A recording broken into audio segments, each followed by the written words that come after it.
our next show. There's because a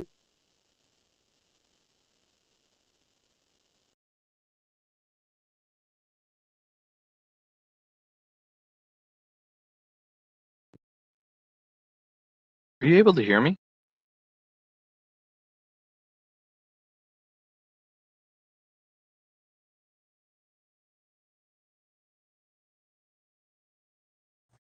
Hi, Councillor Salisbury. It's Dylan in the clerk's office here. We can hear you no problem in chambers. Yeah, thank you, Dylan. I'm gonna have to join by audio only, and my connection is a little sketchy, so I will hopefully I'll still be here. Thanks for letting us know. We can hear you clearly right now. Thank you very much.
Okay, good afternoon, everyone. It's just after 1 o'clock. I'd like to call the meeting to order, please.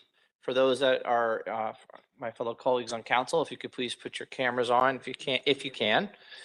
We understand Salisbury, McKinnon may have a little bit of a problem with their videos and whatnot, but are here by audio, so thank you. I've received no regrets at all for the meeting, so we have full complement of council, which is great. Before we continue though, in starting O Canada, I'd just like to turn the mic over to our clerk's department just to give a little bit of a heads up on what to expect, a little bit process different today just because of what occurred over the weekend. Thank you, Mr. Mayor, and good afternoon, everybody. So a couple of procedural changes for today's meeting because of that Rogers outage on Friday. The biggest being that for all of the meetings held this week, and there are 3, there will be no requirement for delegates to register in advance. So any member of the public who's here in person or watching online right now, you will be able to delegate in person, over the phone, or over video. We did receive over the weekend a significant number of delegation requests and correspondence. If you previously registered to delegate, you should have heard back from clerk's office staff via email or phone by now. If you haven't, please call, just pull up that splash screen again. Please call 519-837-5603 or email clerks@guelph.ca, and we'll make sure you're able to delegate. So everybody who wants to speak absolutely will have the chance to speak, and we'll pull up this email and phone number a couple of times throughout the meeting as well. Secondly, the revised agenda was posted a little bit later than normal, so that is available right now on guelph.ca/agendas. It's been circulated to City Council and City staff. Any member of the public that submitted correspondence which was not captured on that revised agenda, I want to assure you that your correspondence has been forwarded to all of City Council and senior staff working on this file as well. And again, I'll just ask the public, if you do want to delegate to any of the items today, please call 519-837-5603 or email clerks@guelph.ca. Excellent. That was thorough and to the point, and I think we all got it. So thank you very much. So with that, please stand and join us as we sing "O Canada." O Canada, our home and native land, true patriot love in all of us command. With glowing hearts we see thee rise, the true north, strong and free. From far and wide, O Canada, we stand on guard for thee. God keep our land glorious and free. O Canada, we stand on guard for thee. O Canada, we stand on guard for thee. All right, thank you very much. Thank you, Councillor Gordon, for kicking us off there. You should consider getting into music. You sound pretty good. Yeah. With that, we're going to continue with a moment of silent reflection.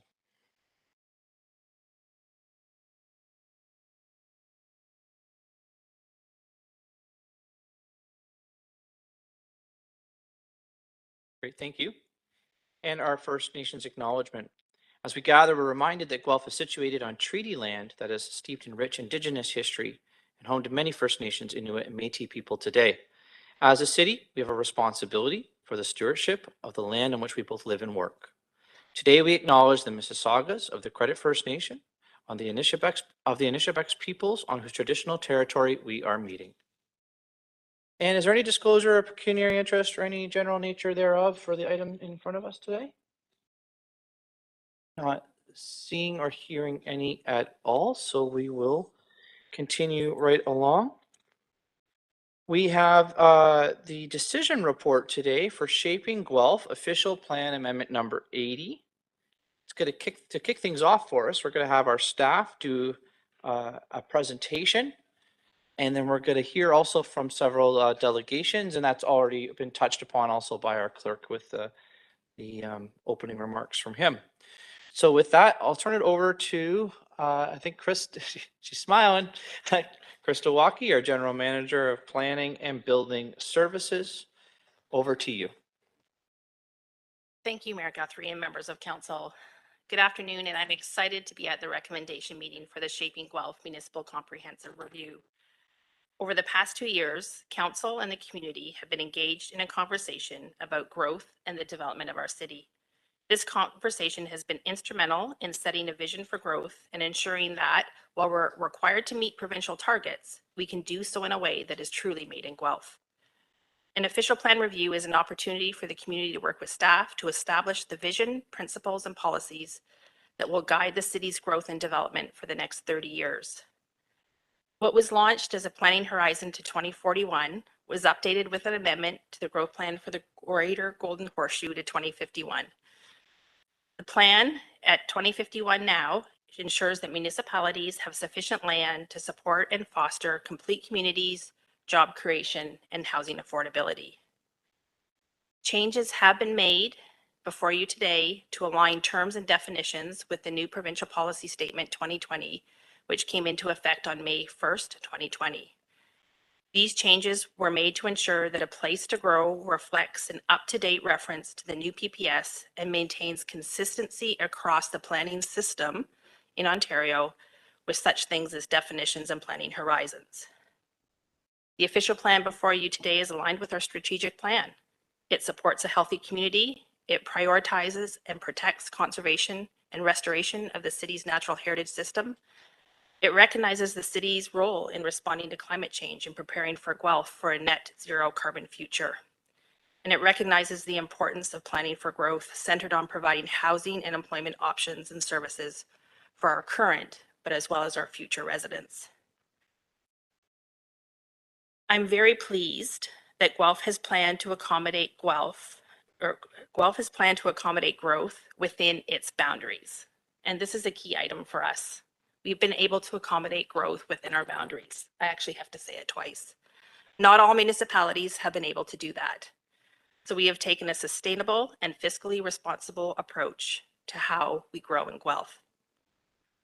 Proceeding at the MCR at this time will bring forward new and updated policies that plan for complete communities that respond to climate change and manage growth in a balanced and sustainable way. It is walkable, transit supportive, fiscally responsible, healthy, and plans for a diverse range of jobs and housing, and protects and manages our natural and cultural heritage systems. The strategic growth areas are located across the city.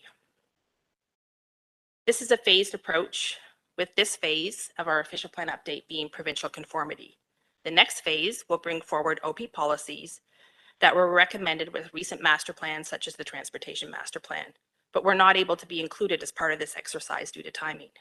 We will also then be able to work on further implementation, such as inclusionary zoning and of affordable housing, that the enabling policies are before you today. So there is a whole team that's actually behind this. This is a significant body of work. And we've come a long way and had some really great experiences, such as participating in Guelph's first ever sharing circle. I'm humbled by what I've learned through this process and the team that have worked very hard on this and have adapted to changing legislation, the inclusion of additional lands such as Dolime, and ensuring provincial conformity so that we can present a plan for approval to the minister. And with that, I'll turn it over to Melissa for the presentation.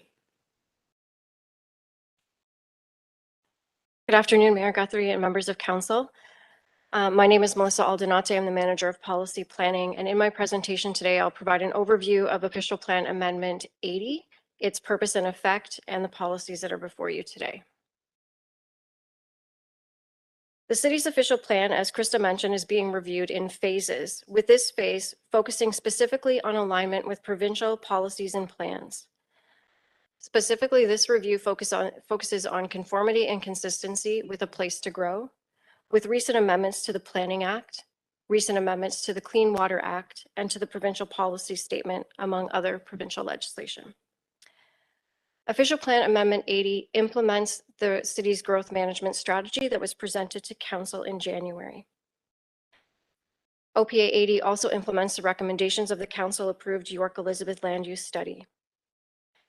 This amendment includes improvements in our policies for clarity for implementation and to address other city-approved plans, procedures, or council decisions. And it does include some housekeeping changes, for example, where we've needed to update the names of provincial ministries, which we may also need to update again, and to address updates to policies numbering within the plan.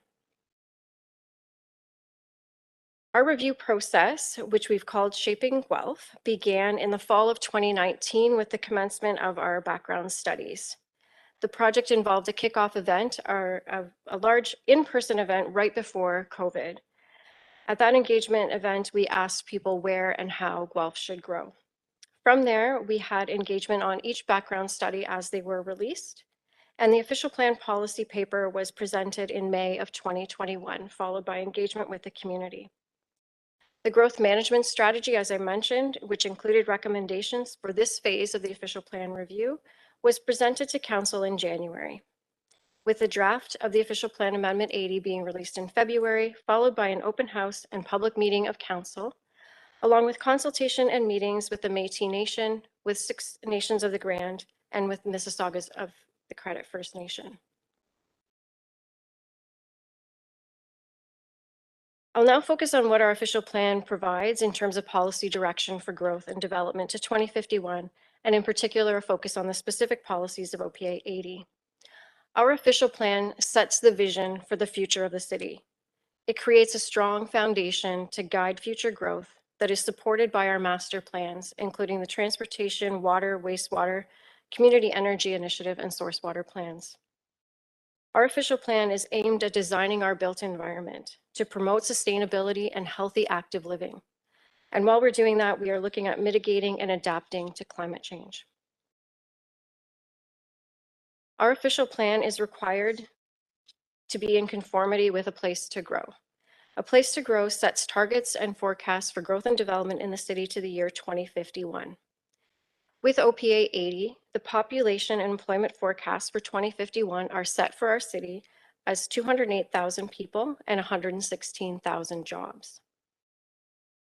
Within our built-up area, which is shown in yellow on the screen, 46% of new residential development is targeted for this area. Our downtown is targeted to accommodate 200 persons and jobs per hectare by the year 2051. And the greenfield area, shown in gray at the edges of our city, is targeted to be developed at 68 residents and jobs per hectare.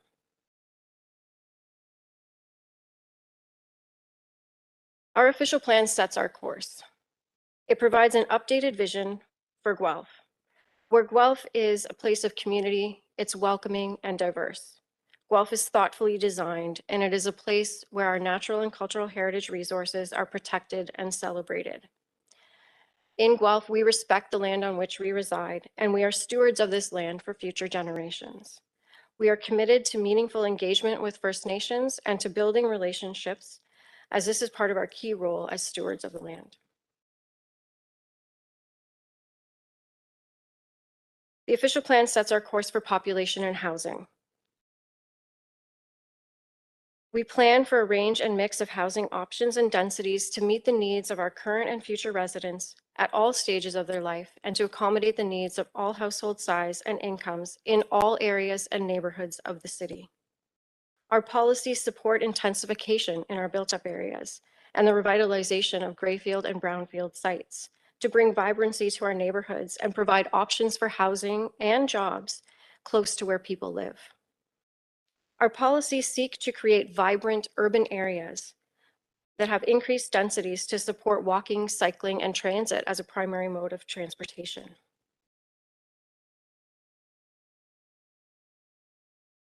Our official plan supports and strengthens our diverse and innovative local economy by providing policies for employment and jobs. We do this by protecting and reserving strategically important land for future employment purposes to the year 2051 planning horizon and beyond, and that's both within our employment areas and our provincially significant employment zones. And we encourage intensification within our employment areas to bring new jobs. We also strive to maintain a healthy mix of residential to employment uses to ensure that we are a net importer of jobs where residents have a choice to work in the community they live in. Our official plan provides policies that protect, maintain, enhance, and restore the natural heritage and water resource systems. We strive to increase our resiliency to climate change and address the impacts of a changing climate. Our official plan provides the land use framework and policies to support achievement of the city's net zero target. Our downtown is a focal area for investment. We focus employment and residential uses here, and our policies strive to have our downtown be the vibrant heart of our city and a preferred location for major office and institutional uses. Our downtown is designated as a protected major transit station area with a mix of uses to support existing and future transit investment. To help achieve that, building heights in the downtown have been increased by 2 stories where bonusing provisions were previously provided, And this allows for flexibility in opportunities while respecting the heritage character of the downtown.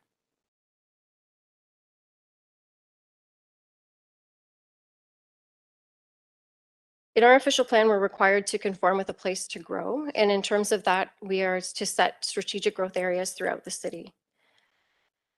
This concept builds on the success of the development of our nodes and corridors policies and the achievement of increased densities in those areas over the past decade. These growth areas are planned and designed to achieve increased densities, and they support and ensure viability of transit service.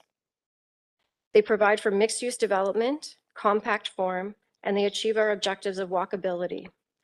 And this is all to support recommendations of our transportation master plan as well. As we're developing our official plan, we use an interdisciplinary approach to planning. We work together, our engineering services, transportation, parks, planning, finance, all of our internal departments work together to develop our plan. The official plan provides for growth and land use patterns to support our community needs and to ensure financial sustainability. We ensure servicing and transportation networks are available to support the growth we're planning for. Our growth management strategy was developed using an integrated approach, and it implements a place to grow while reflecting the city's own vision for growth and development.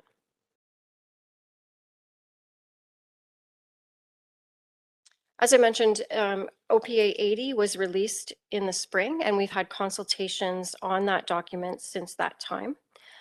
During our consultation, we have heard general support for our approach to achieving the growth targets of a place to grow and for building a more compact city through intensification. We have also heard that people are cautious about growth, and that's generally due to concerns about traffic, parking, and the provision of green space. We heard that our official plan should reflect a uniquely Guelph approach to planning. We also heard support for the Dolime Quarry policies for annexing that land into the city to protect our water resources. We also heard general agreement with our approach to Indigenous engagement policies, and we also heard requests for direct consultation with First Nations and providing them with more time for review of planning matters. We heard suggestions from the community about providing increased height and density within our strategic growth areas. We also heard concerns about the fiscal impact of growth and how the city would afford to grow in this way. We heard concerns and a request for inclusion of specific policies to phase development to 2051. We also heard that people would like a wider range of uses within our commercial designations. And there were concerns and support raised for proposed land use designations within the Rolling Hills area, which is currently designated as reserve lands. We also heard some site-specific concerns about land use designations, which are not within the scope of this review and are best handled through site-specific development applications. I'd now like to touch on modifications that were made to OPA 80 since the release of the document in the spring. And I'll just highlight a few of those modifications. So with respect to the Rolling Hills area, which is in the south end of the city at Clare and Victoria, OPA 80 proposed to remove the reserve lands designation and proposed refinements to the natural heritage system. With respect to the natural heritage system refinements, the city contracted Grounded Solutions consultants to conduct site visits and provide recommendations for refinements to the natural heritage system, which have been recommended in the OPA before you today.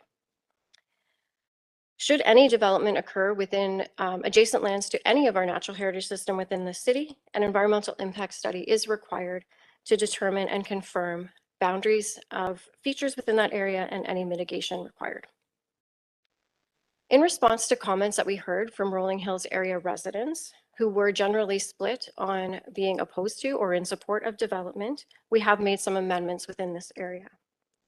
The properties on Serena Lane and Carlaw Place are recommended to be designated Rolling Hills Estate Residential, and the properties on Kilkenny and Megan Place have been designated as low-density residential. We are proposing no changes to the recommended land use designations along Clare Road. Other modifications to comments and concerns that were raised.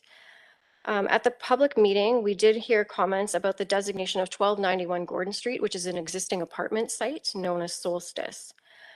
In response to those comments, we have reviewed the approved site plan for that property, and we've made revisions to designate the apartment's amenity area as open space and park. And that will confirm to the community that no further development may occur on that property.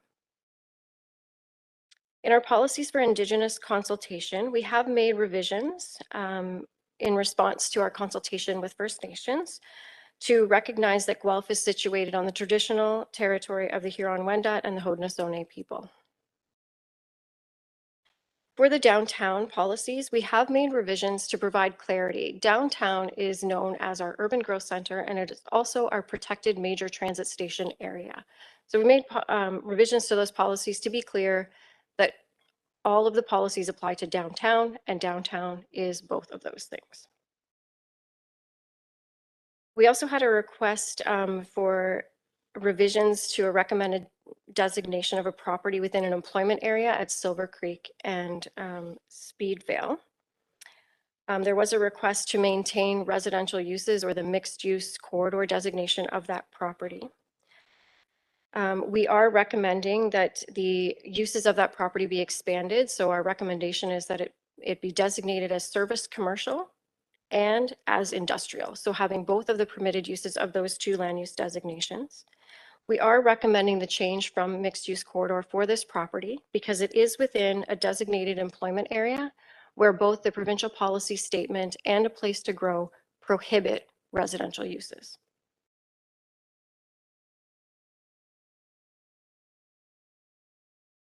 As Krista mentioned earlier, our official plan amendment to conform with provincial plans and policies is subject to approval by the Minister of Municipal Affairs and Housing.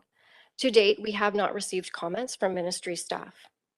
Once comments are received and staff have consulted with the ministry, we will report back to council with any modifications that are proposed by the minister prior to the minister's approval.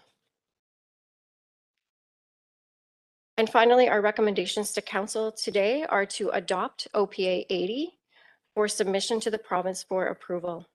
And we also recommend that council approve the Shaping Guelph Growth Management Strategy as presented to council in January 2022. Thank you very much. Thank you both. Really appreciate you walking us through that, especially because it does span over several years of work and engagement. So we appreciate it. So we have several delegations that are known and have signed up, and I'm going to start to go through that list.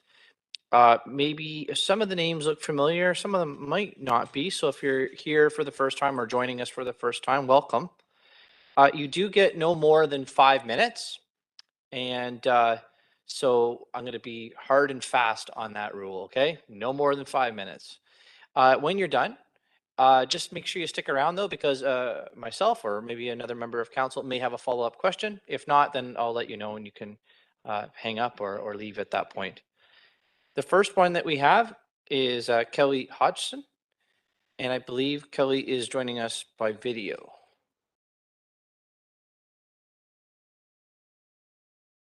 And let me just ask Kelly if you can hear me okay. And I think our clerks are just asking for your, yes, there you, well, I can see you. Can you, and we can hear you. Okay. That's great. Perfect. Thank you, Kelly, for joining us. I'm going to start the clock for you, and I don't know if you heard, but you have up to 5 minutes if you need it. So can you just stop me when I have a minute left? Can you just notify me so I can decide if I'm going to omit anything from what I'm saying? Is that possible? Sure. I'll just jump in and say, you'll hear me say the words 1 minute. Beautiful. Okay. All right. You go right ahead. Good afternoon, Mayor Guthrie and members of council. I'm Kelly Hodgson and I live within the Rolling Hills community.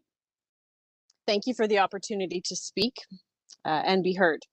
Ironically, to that point, I must say the midsummer meeting at 1 o'clock in the afternoon has been rather inconvenient, and many of my Rolling Hills neighbors are unable to delegate due to this fact. I, in fact, am pulled over on the side of I'm not on the side of the 400, but I'm at a rest stop on the 400 as I had to pick my child up from camp today. But nevertheless, I am here. I've been involved for over 6 years in this process as a former member of the community working group for the city of Guelph and Rolling Hills. As a concerned homeowner, I'm here to address my concerns around the final plans as it pertains specifically to land designation in the Rolling Hills community.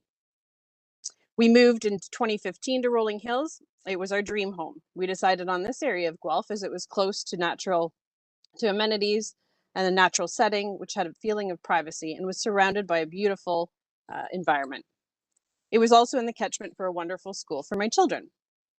As of today, it's been about 6 years of many meetings and sleepless nights related to this project and what it means for my financial future and my family.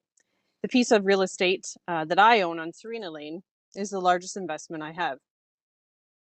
Now, due to this looming subdivision debacle that's been going on for what feels like forever, my home is unsaleable. I can't sell without disclosing the fact that the land my home sits on has an unknown designation and potential roads that may end up coming through our neighborhood to connect Clare to Maltby. I would end up being sued right now if I tried to sell my house, and no purchaser wants this burden and uncertainty the city has placed on our homes. So my point is, right now my house has no value and I can't sell my house even if I wanted to. We as a community, for the Family for Rolling Hills, did ask the planning department repeatedly what justification for choosing Rolling Hills for redevelopment when there were so many other areas of the city that could accommodate the same growth that would not result in the redevelopment of an entire neighborhood. The staff's response was they tried to allocate the areas for planned growth on an equitable basis. I'm unsure how equitable it is to destroy a neighborhood and devalue real estate. There are no other neighborhoods in Guelph like Rolling Hills. The topography, natural heritage, wetlands, and restrictive covenants are unlike any other area in the city. So to say that the community of Rolling Hills was selected to be equitable seems nonsensical. I ask that Rolling Hills be spared in a non-divisionary fashion and be designated as a state residential in its entirety, or it be designated in its entirety as low-density residential. One or the other, but not a mix of both, please.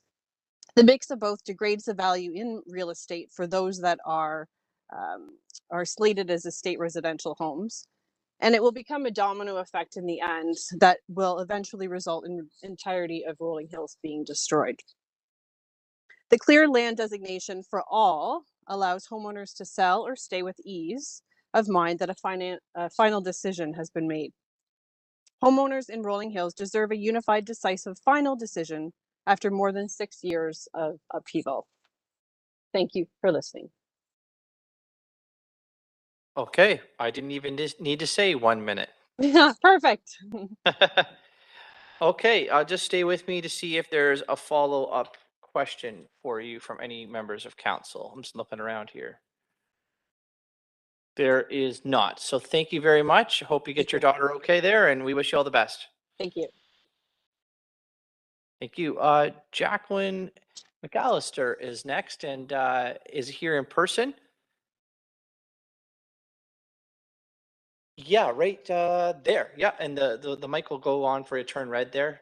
And I don't need to give you the lowdown. You heard me, so no more than 5 minutes, and you can go right ahead. Perfect. Okay. I'm going to be reading. I'm disabled, so I am going to read looking at it. Doesn't mean that I'm not paying attention and want to be addressing all of you, but I will be reading directly off my sheet as long as that's okay with everybody. Good afternoon, Mayor Guthrie and members of council. I'd first like to thank you for being here, for allowing me to speak today on behalf of the Families for Rolling Hills group.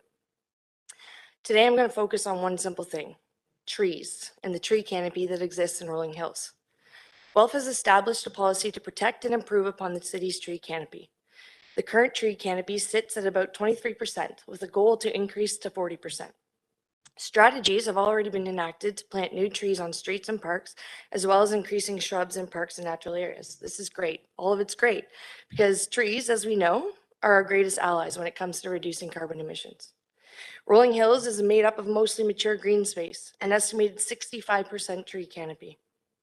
Guelph's current canopy mostly exists in woodlands, natural areas, and mature neighborhoods. The redevelopment of any area of Rolling Hills, even along Clare Road, directly disregards these strategies and policies. There are significant woodlands along Clare that have not been designated part of the natural heritage system, but that does not mean we should not be protecting them. Specifically, even lots on Megan Place that previously were designated as state residential are now low density because it was determined they were not significant to the natural heritage system. However, it does have a significant tree canopy, so we ask you to please again designate these lots at minimum as state residential.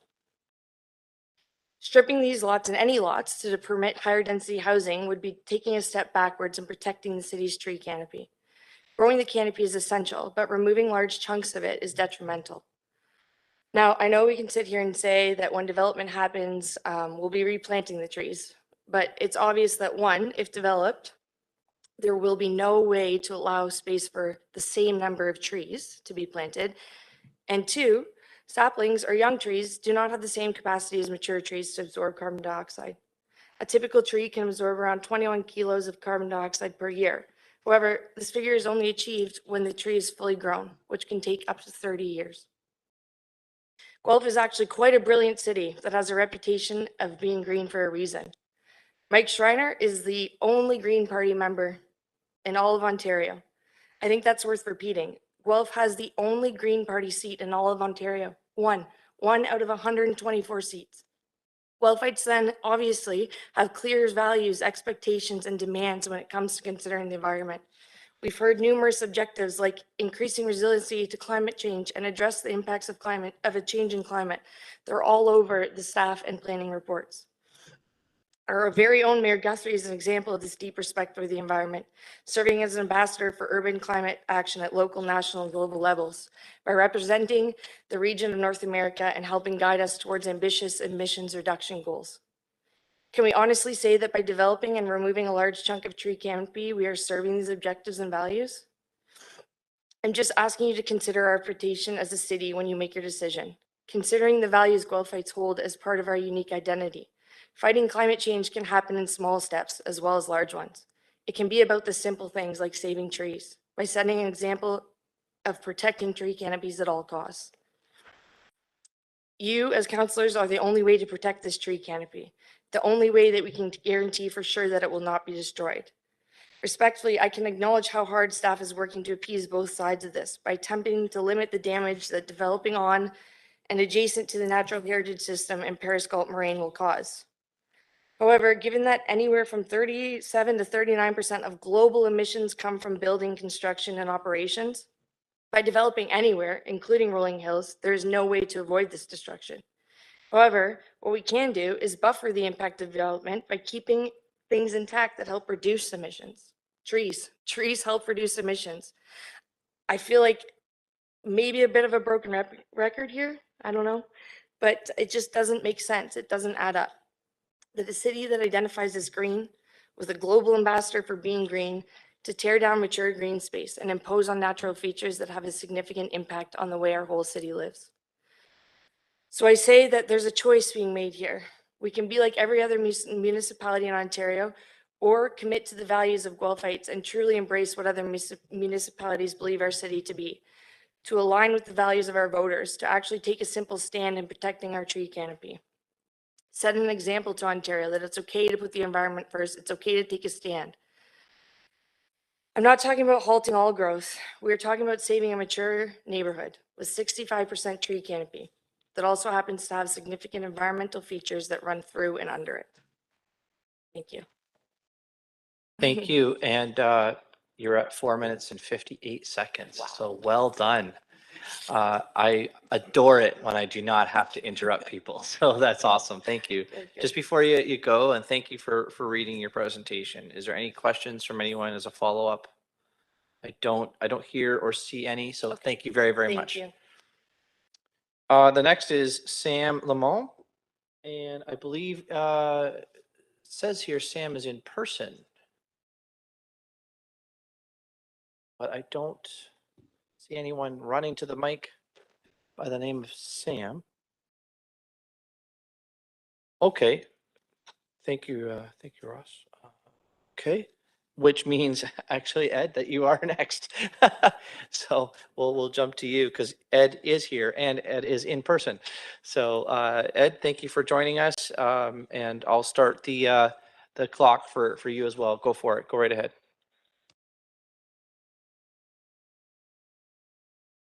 Your Worship and members of council, my name is Ed Ross and I have lived in Rolling Hills since 1988. I'm here today on behalf of the families of Rolling Hills Group regarding the Shaping Guelph Growth Management Strategy as it pertains to the Rolling Hills community.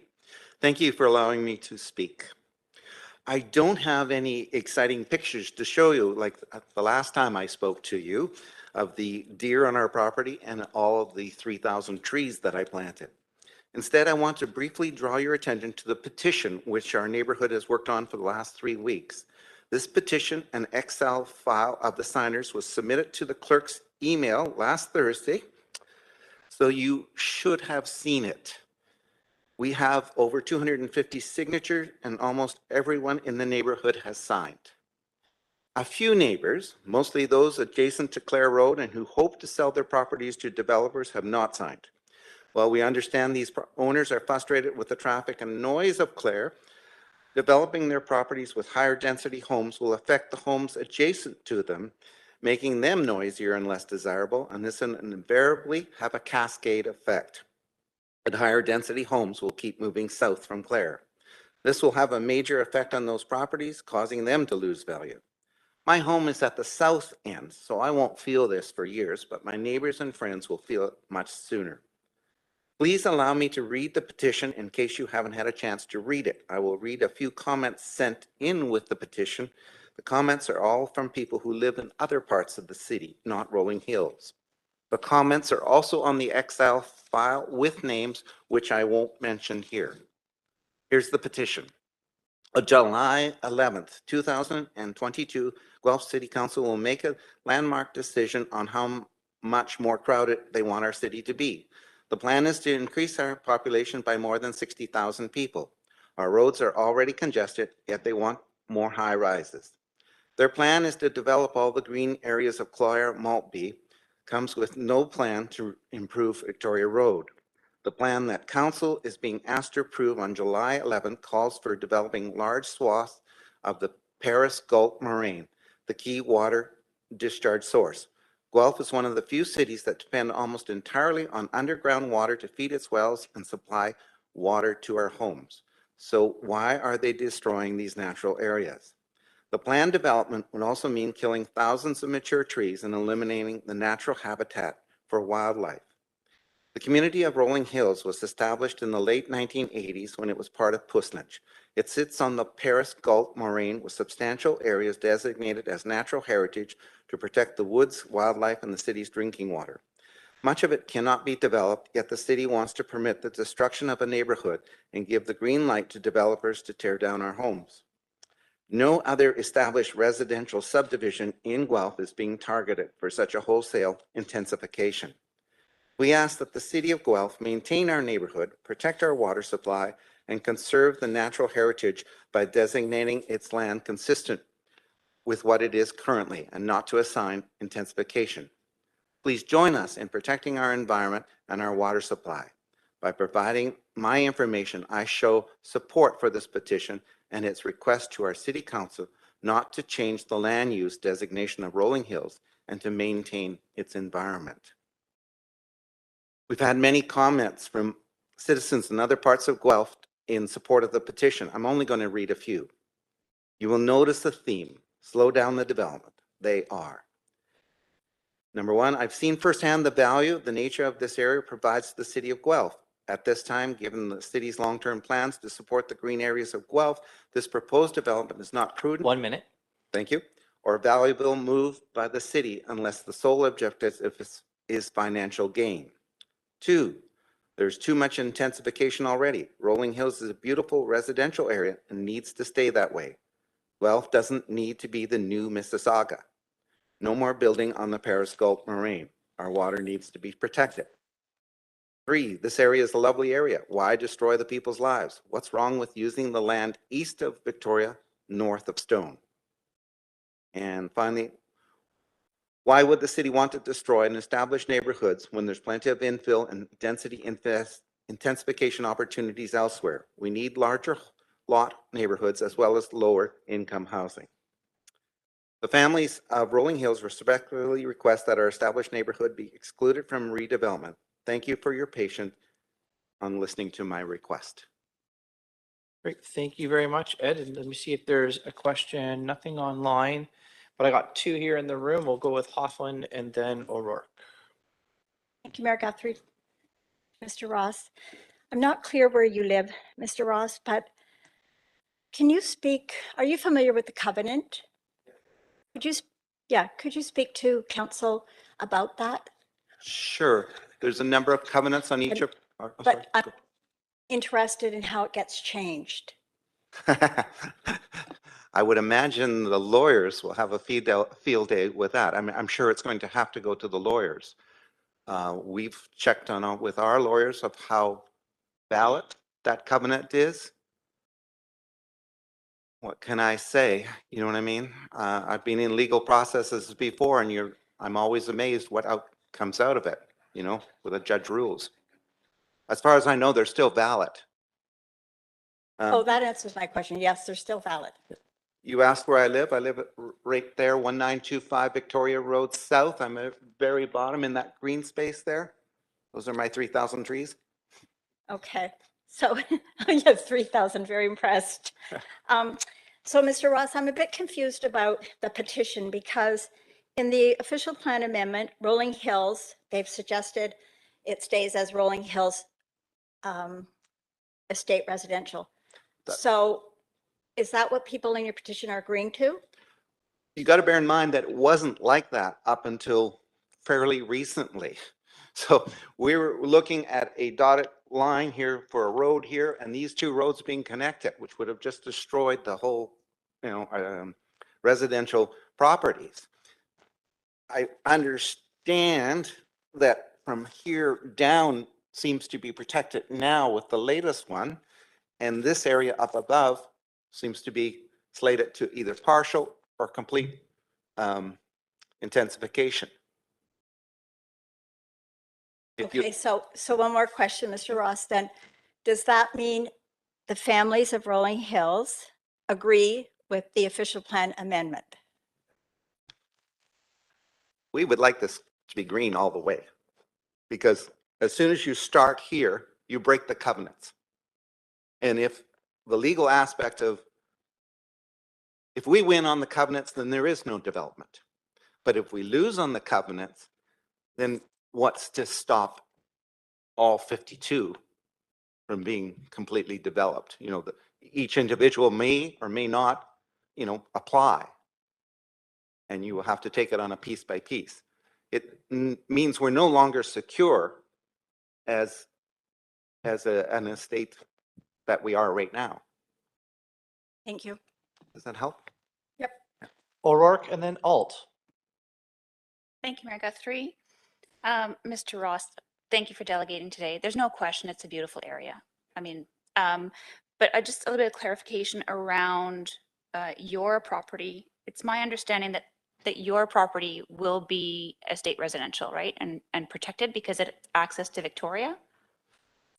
That's what it is right now, as a significant natural area, and natural area, yes, Okay. right down there. Okay. Mhm. Yep. So I'm happy to hear that. Yep. And I hear you on Rolling Hills, and I understand that it's difficult, and it's difficult for all concerned. My question for you was whether you had comments on the proposed densities elsewhere that are in OPA 80, in particular the 200 jobs and residents per hectare between Clare and Maltby, 120 at Gordon and Arkle. So I'm just wondering, you focused your argumentation around Rolling Hills, which is totally fair. And I'm wondering if you apply that to a broader lens as well. No, I understand we've got to grow according to what's been laid down to us And of course, everybody here is saying, let's grow intelligently, let's save as much green space as possible. I think just because we're a subdivision, though, makes this perhaps a little different and established. Everywhere else tends not to be developed already. I guess that's mainly our point, sort of thing. That Okay. this is sort of how we've developed it. The trees are growing everywhere. Even this green, I think, doesn't reflect as much green that there is there. These properties are completely green, but whatever. They're not And I colored. have taken a look at the overlays for natural heritage, so we do have a good sense of that. Thanks very much for your response. Okay. I'm sorry, was there one more? Yes, Councillor Alt. Thank you very much, Mayor Guthrie. Through you to the delegate, Mr. Ross. Mr. Ross, I appreciate that there are concerns within Rolling Hills. And please be assured that I will be asking staff for clarification between the difference of the covenant, the official plan, and zoning, because it strikes me that what we're dealing with, and perhaps you could respond, is that there's an internal debate within Rolling Hills about the future character of Rolling Hills that is irrespective in some senses of what we're dealing with today. Is that correct? Can you just sort of rephrase that a little bit so I can understand? It strikes me that the covenant is in place until such time as the residents of Rolling Hills determine that it should be changed. Is that correct? Well, the covenant is in place. And as far as I know, we don't have the power to change it as the owners or as residents. I think only the law courts have that power. There's some debate as whether they're 40 years, but I don't know where that comes from. Some of our people are approaching that, myself included. But that's just a number somebody has thrown out. I think it will have to go to the law courts to determine whether it's valid or not in terms of, applying. So I can't answer that. I wish I was a judge and could tell you. No, that's okay. I will, though, however, in order to clarify for, I think, many concerned people in Rolling Hills and elsewhere, I'll ask staff to clarify what the relationship between what we're doing here today is and that covenant. I won't ask about the courts or anything. I think that No. it strikes me that's an internal issue. Yes. Great, thank you, Ed. Thank you so much for coming. We appreciate it. Okay, thank you all.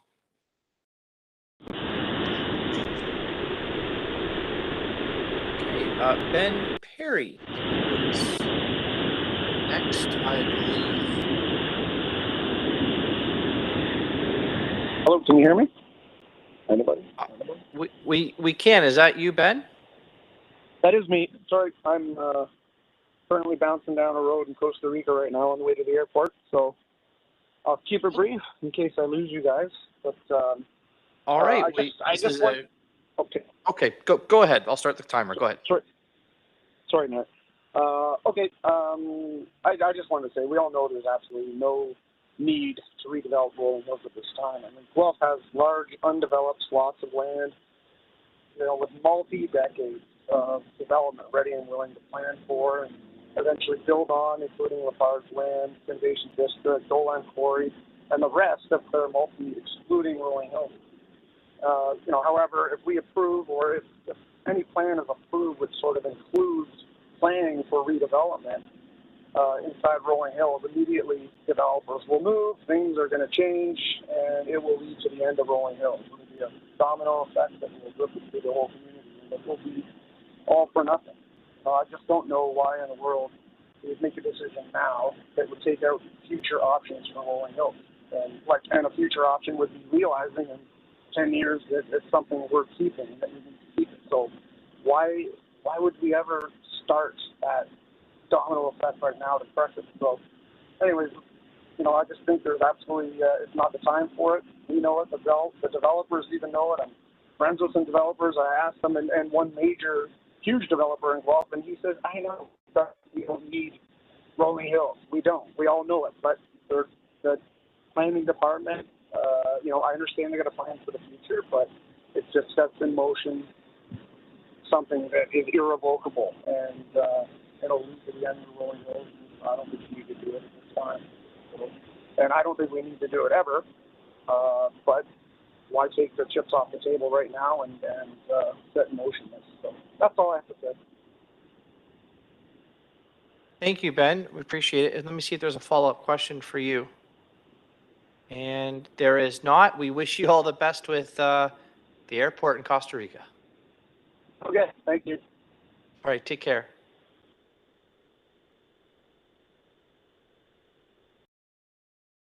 Shakiba Shayani is, I think, next on the list by video, the president of the Chamber of Commerce. Yes, Shakiba, we can both see you, and can we just hear your audio? Good afternoon. Okay, perfect. Thank you. I will start the clock, and you can go right ahead. Thank you, Mayor Guthrie. Hello, City Councilors and staff. I'm delegating on behalf of the Guelph Chamber of Commerce in support of Official Plan Amendment 80. We have met several times with City staff and pertinent Chamber members over the last several months regarding OPA 80 in an effort to better understand the implications and to inform where we can this significant visioning document. It's one that aims to accommodate the next 30 years of provisions and growth for both residential and employment lands. And as a reminder to all, Guelph is forecasted to grow by about 60,000 people and will add about 33,000 jobs over the next 30 years.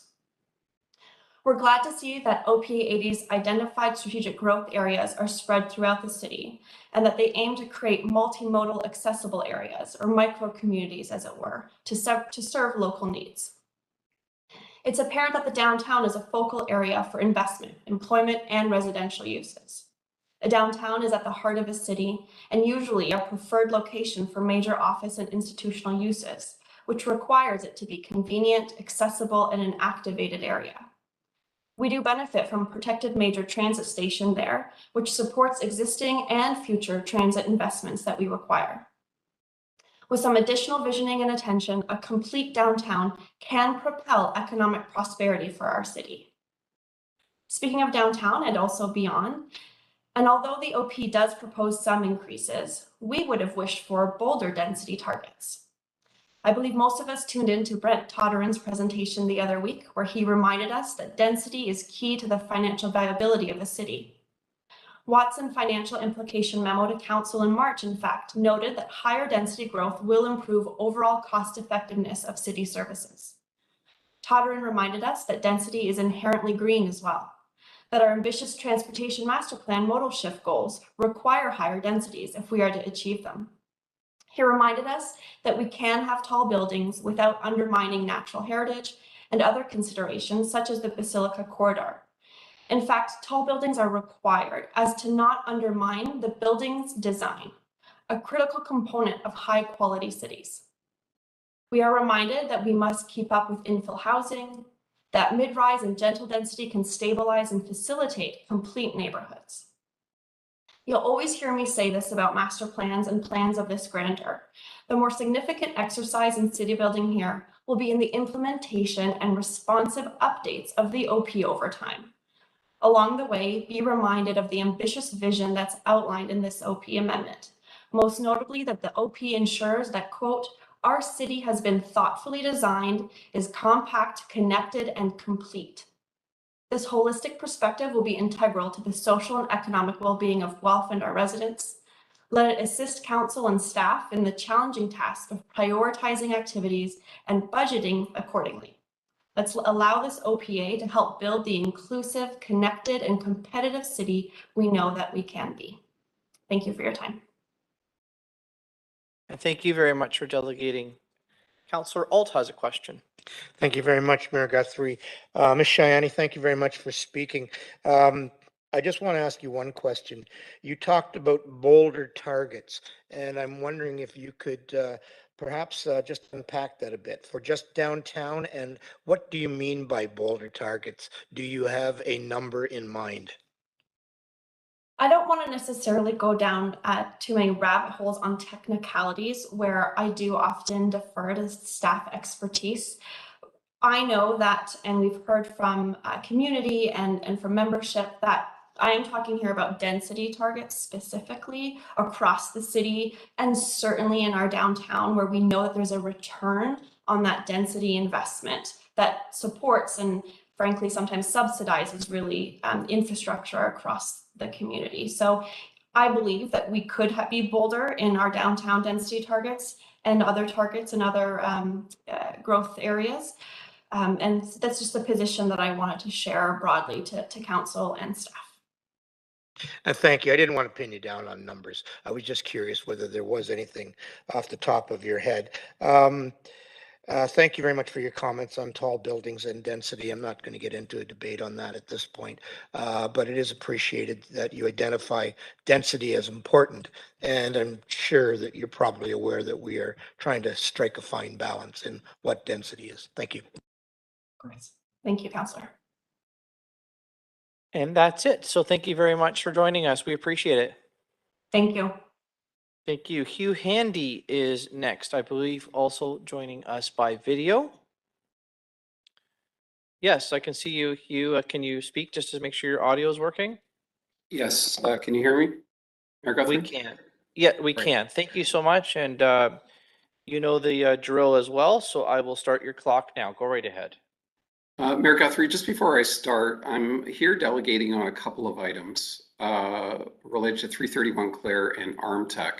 I'm happy to split my delegation and come at the end for ArmTech, or I just wondered how I should address that. Oh, okay. Do you have like 5 minutes almost on each or not?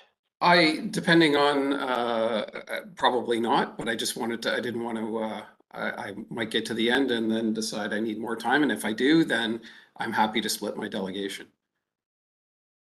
Okay. Why don't you go ahead and do the one topic that you signed up for? Okay. And then I'll just make sure that I see if there's any counselors that have any questions in regards to that one topic. Okay. And then we can go to the, sorry, what was the second one you said? ArmTech.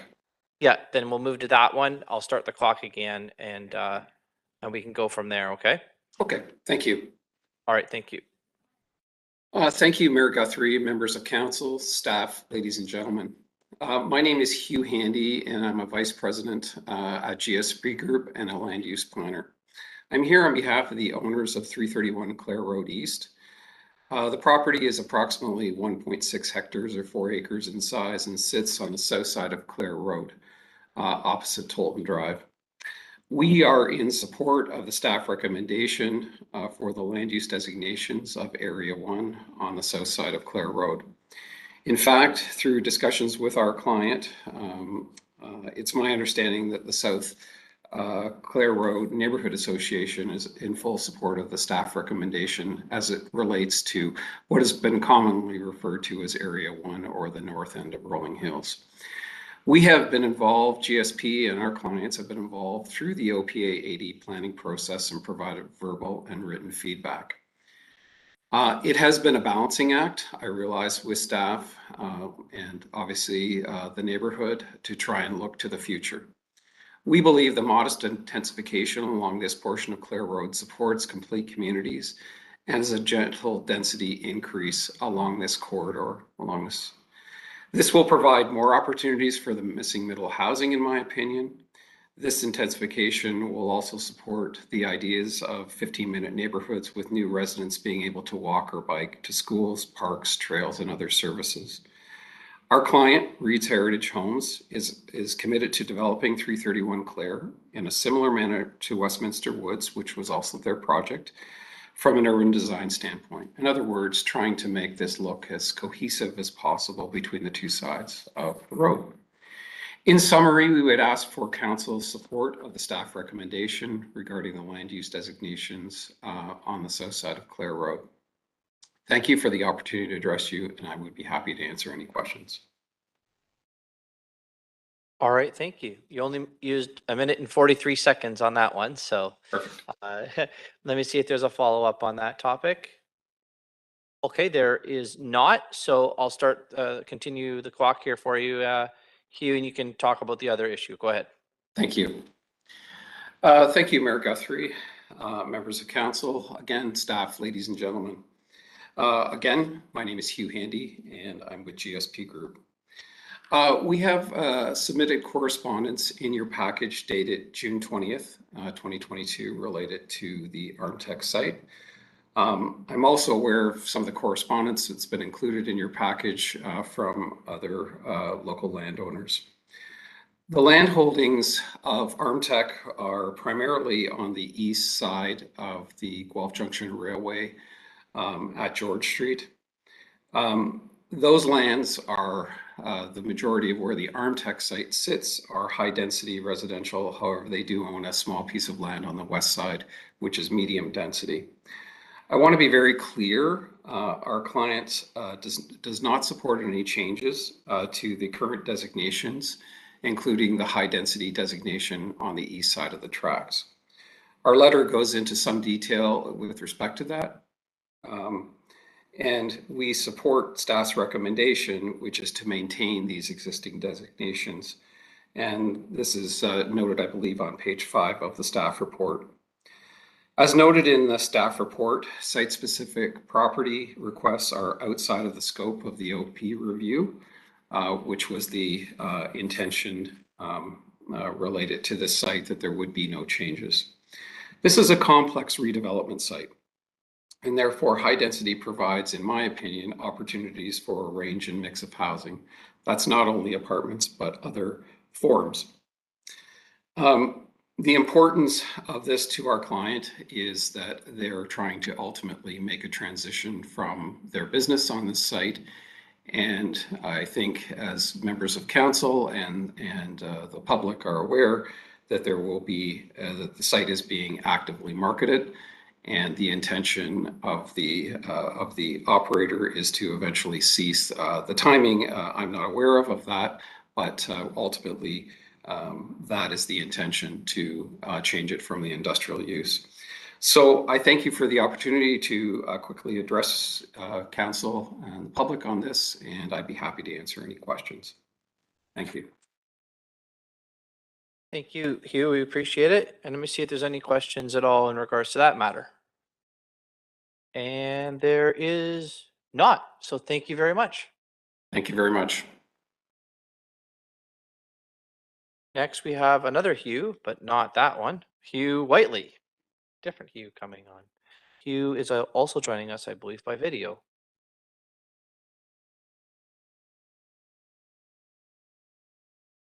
Trying to. Okay, well, we know the audio works. And Yep. here you, yep, there you are. Perfect. Okay. Yep. Thank you so much for joining us. I'll start the clock and go right ahead. Mayor Guthrie and City Council, I have two issues that I want to address with regard to OPA 80.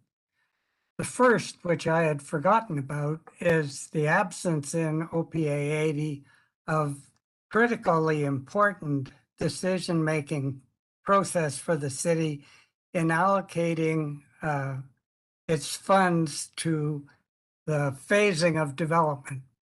The essential question facing Guelph is, how is Guelph going to make the very expensive additions to its infrastructure in a way that first provides for the lowest cost housing available in the market, and secondly, produces configurations which move Guelph towards its zero carbon status.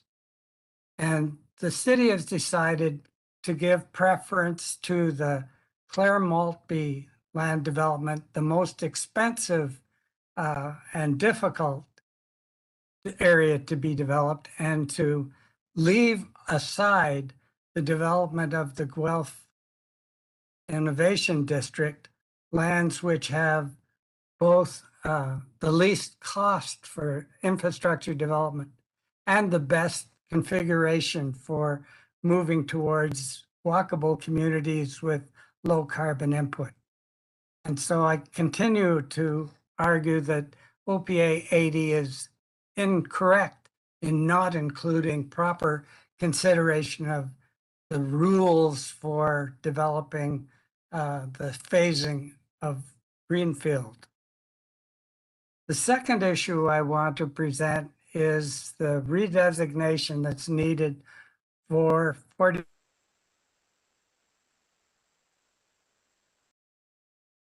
evaluation by a planner, which was conspicuously without justification for high density specification for this site.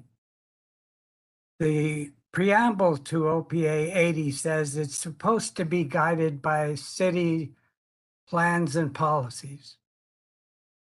And the high density designation for 41 George Street is directly contradictory to the strategy for implementing growth, which says high density intensification is to be limited to intensification corridors and nodes.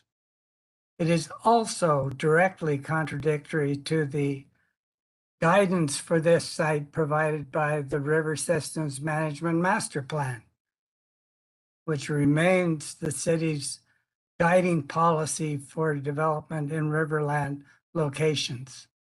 So I'm strongly urging council to remedy what was possible in the adoption of OPA 48 back in 2012. I have mentioned that the high density designation that was given to this land at that time was without consultation with the neighborhood and without consultation with the River Systems Advisory Committee. What I had forgotten is that the River Systems Advisory Committee specifically asked council before the decision on OPA 48 to give it a chance to make a contribution, a comment on open space aspects of the plan. 4 councilors at the time recognized the need for consultation and voted to delay OPA 48. Unfortunately, 9 councilors decided that it wasn't necessary to have consultation. This is now an opportunity to correct that error. And I've presented council members with extensive reasons why no change from what had been the designation of low density residential is appropriate. I would welcome any questions that challenge my presumption that what city wants to do is to develop an OPA that is in conformity with its policies and master plans. Thank you. Thank you very much for your delegation. And let me see if there's a follow-up question for you. There is not. So thank you very much. Thank you. Okay, I do have a member of staff. If I may, Mayor Guthrie, Yeah. make a clarification. The GID lands are in the official plan already. They're not proposing to change. That's why there's no amendments presented to this. So the GI lands have already been included in the official plan. That was incorrectly stated a moment ago. Okay, thank you very much. Appreciate that. And let's go to Dan Curry next. Also, I think joining us by video. Dan, we can see you. Just wondering if you could try your audio for us. All right, can you hear me? Yes, that's good. Thank you for joining us, and I will start the clock for you. You go right ahead.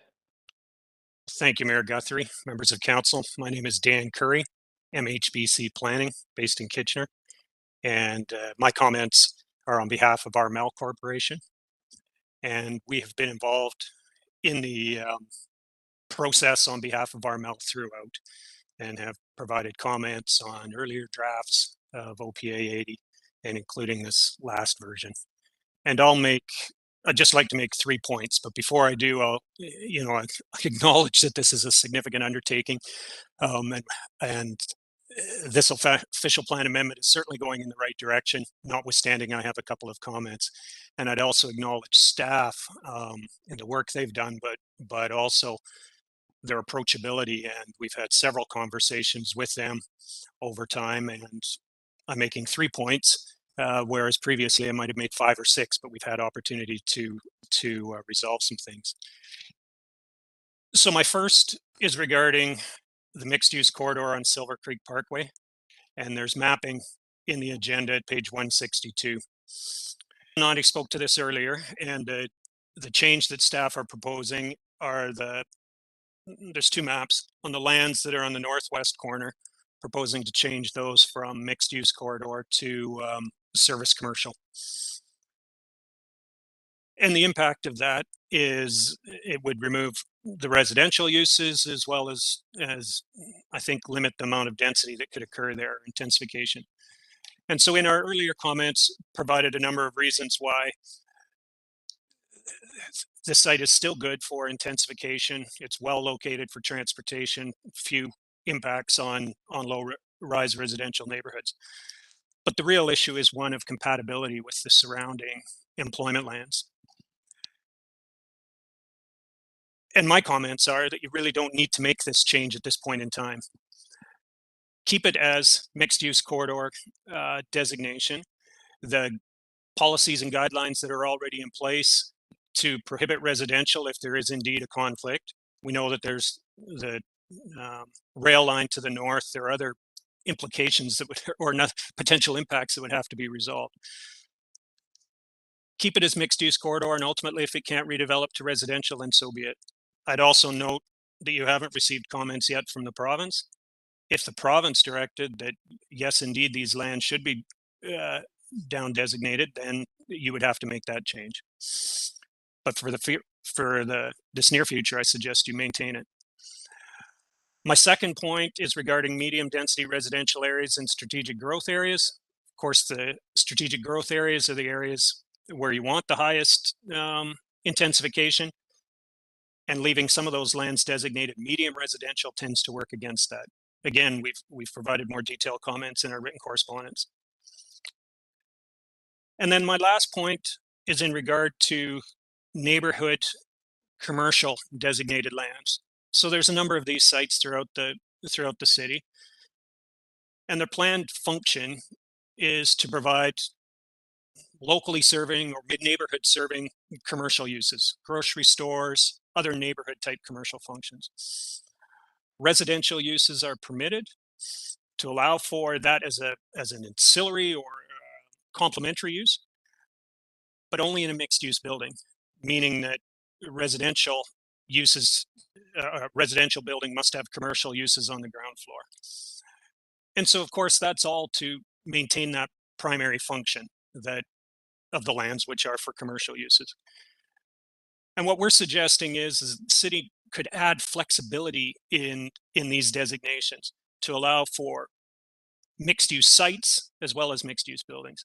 And by mixed use sites, what I mean is to allow for a residential building that doesn't have commercial uses on the ground floor, as long as it doesn't preclude the ability to accommodate that primary plan function, which is the commercial uses. And so you could do that through a very easy amendment to the policies in the neighborhood commercial designation to simply allow mixed use sites, provided they don't preclude the development of the commercial ground floor area that is identified in that designation. So I think I'm coming up on my 5 minutes. I ran through those very quickly, but the scope of my comments really is that there are some simple ways to add some additional flexibility, given that it's going to be a challenge to accommodate the type of growth that is forecast. There's some elements here that would allow greater flexibility. Sorry to interrupt you there, but there is the 5. Yeah, no I'm problem. finished. You got through the 3 points, so we appreciate that. Let me Thank see. you. No problem. Let me just see if there's a follow-up question for you at all. Okay, I have one. The last point that you just made there. So, I mean, I don't want to assume, but I'm going to. I assume that you work with other cities. Do they have that flexibility that you talked about with the residential and commercial? Have you seen that type of flexibility in other plans where you work? You have? Yeah, increasingly so. There's so London, for example, is through its official plan broadened its land use framework, particularly in commercial areas. On a site-specific basis, part of an application in the city of Waterloo to do the same thing, to maintain that original intent, but provide greater flexibility through the regulations. And just as a follow-up then, because I'm curious, are you trying to make your point in regards to that for a specific site that you're representing today, or more broadly across the official plan for all? Sure.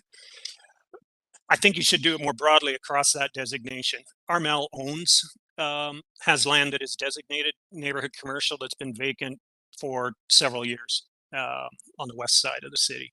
And part of that is as from what they tell me, as a result of complications of trying to develop a site with both residential and commercial at the same time.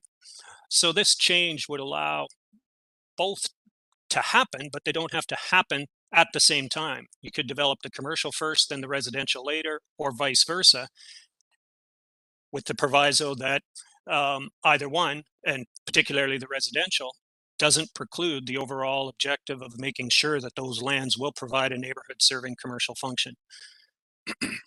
Okay. I appreciate that. Thank you. I see no other, thank you, Dan. I see no other questions, and you have yourself a good day. Thanks very much. Thank you. Just one moment, everyone. All right, we're just going to skip to Mark Dorfman, and is here in person, so we appreciate you coming, Mark. Let you come on up here, and then I'll start the clock whenever you're ready.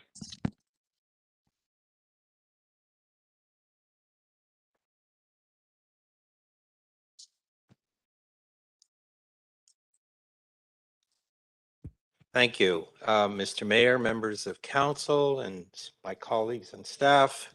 My name is Mark Dorfman. You may have heard about me. I've written several letters on behalf of the families for Rolling Hills Group. There is a letter in your agenda today, which is very brief. The families, I'll refer to them as the families, are satisfied with the Rolling Hills Estate residential designation, and that is acceptable and very welcomed from the families. And of course, Rolling Hills area is within an existing built-up area. It's not a greenfield area. As well, the families are accepting the amended version of the Natural Heritage System and Natural Areas designation in the Rolling Hills area. In my view, in my opinion, that maintains the integrity of the Natural Heritage Area and the Parascald Moraine. The families do not accept and support the proposed designations of medium density residential, mixed office commercial, and low density residential in the remaining Rolling Hills area. And their opinion, the family's opinion, has not changed throughout this entire process. There is a proposed new section 9.3.6, that is item number 67, that is in the amendment. It contains policies with respect to future uses within the estate residential area. And the policies are acceptable over the long term. In my mind, the official plan amendment is a wonderful document. It sets a tone for the future for the next 30 years. And certainly I have no difficulty in council adopting the overall amendment number 80. And the official plan allows for development and change over the 30-year period to 2051 within the Rolling Hills area. However, the proposed policies, as they are written now, are silent on implementation. within Rolling Hills area, and how community planning is to take place in the Rolling Hills area. Change in development over time will be piecemeal and may cause, or may, in fact, it will cause conflicts and incompatibility between owners and residents. I am recommending in my letter that a special policy be added to section 10.2 of the official plan, and that is the section dealing with secondary plans. And in addition to the existing criteria in 10.2, I would suggest that there must be a policy for comprehensive public engagement during consideration of all development applications within that proposed policy. The Rolling Hills area secondary plan, in my mind, makes a lot of sense. It's an upfront approach to community planning, and it avoids conflicts and perhaps even appeals and more uncertainty within the community. Those are my comments, Council, and I trust that you will take that into consideration along with your staff. Thank you very much. Thank you, sir. Let me just see if there's a follow-up for you. And there is not, so we appreciate it. Thank you, sir. Thank you very much. Also in person here is Bonnie Swentek. Bonnie is making her way down, so we appreciate it.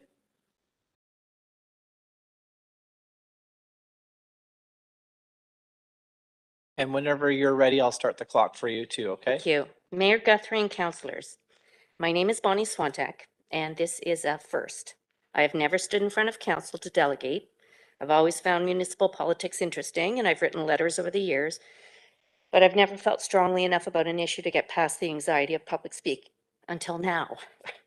So I am here to speak about 41 George Street, the Armtech property. My husband and I own a residential property on Dufferin Street between Earl and Clarence. We also own the small contractor yard at 56 Clarence Street, which is also impacted by OPA 80. My parents live along Dufferin Street between Mac and Earl, so I can attest to the fact that I've lived in this neighborhood for most of my life. In our opinion, Armtech has been a good neighbor, and it's disappointing to learn that they plan to shutter the operation and sell. We understand the inevitability of this, but want to make sure that at this critical time, the city makes the right decision regarding its future use. I have a hard time understanding why staff would recommend high density when the property does not meet any of their own criteria. Why are we considering this? We've been told that a high density designation would make it easier to sell to a developer because a low or medium density designation wouldn't make financial sense for a developer to take on such a project. I don't understand why this is the city's problem. Armtech is well aware of their brownfield status and yet attached a very large price tag to the property. If this property actually meets the criteria for a medium density designation, and maybe it only meets the criteria for low density, then it's Armtech's issue to drop the price in order to find a developer who can make the numbers work.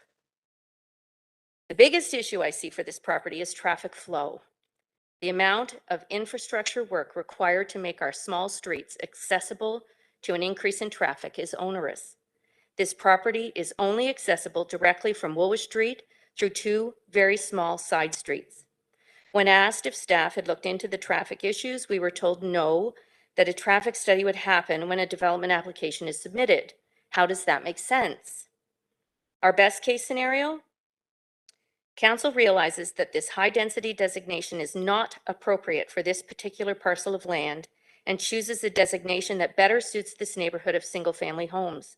I understand that you have pressures to expand and grow the city, but let's make sure we're doing this with an eye to the future.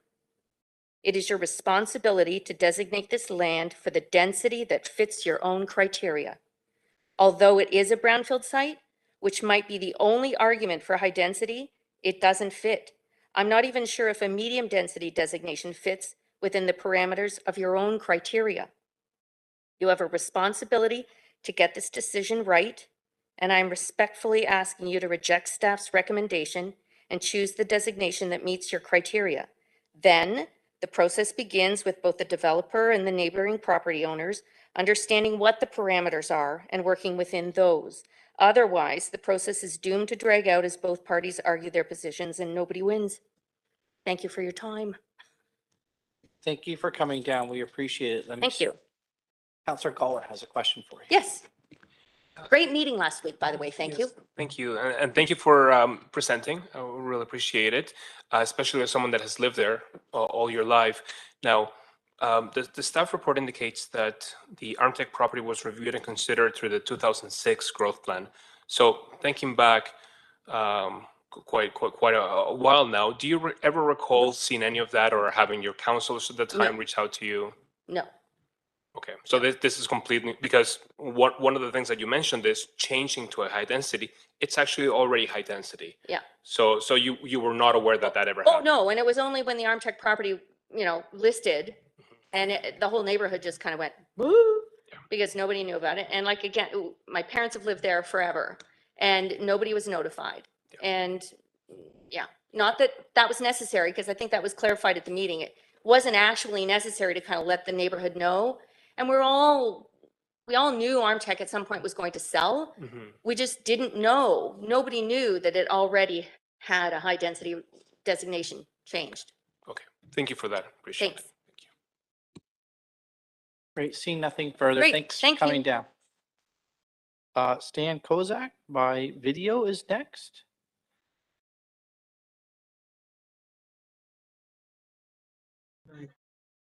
Here we go. We can hear you, Stan, just seeing if the video jumps on there for us. Start video. Right. Okay, good. All right, perfect. I'll start the clock. Go right ahead.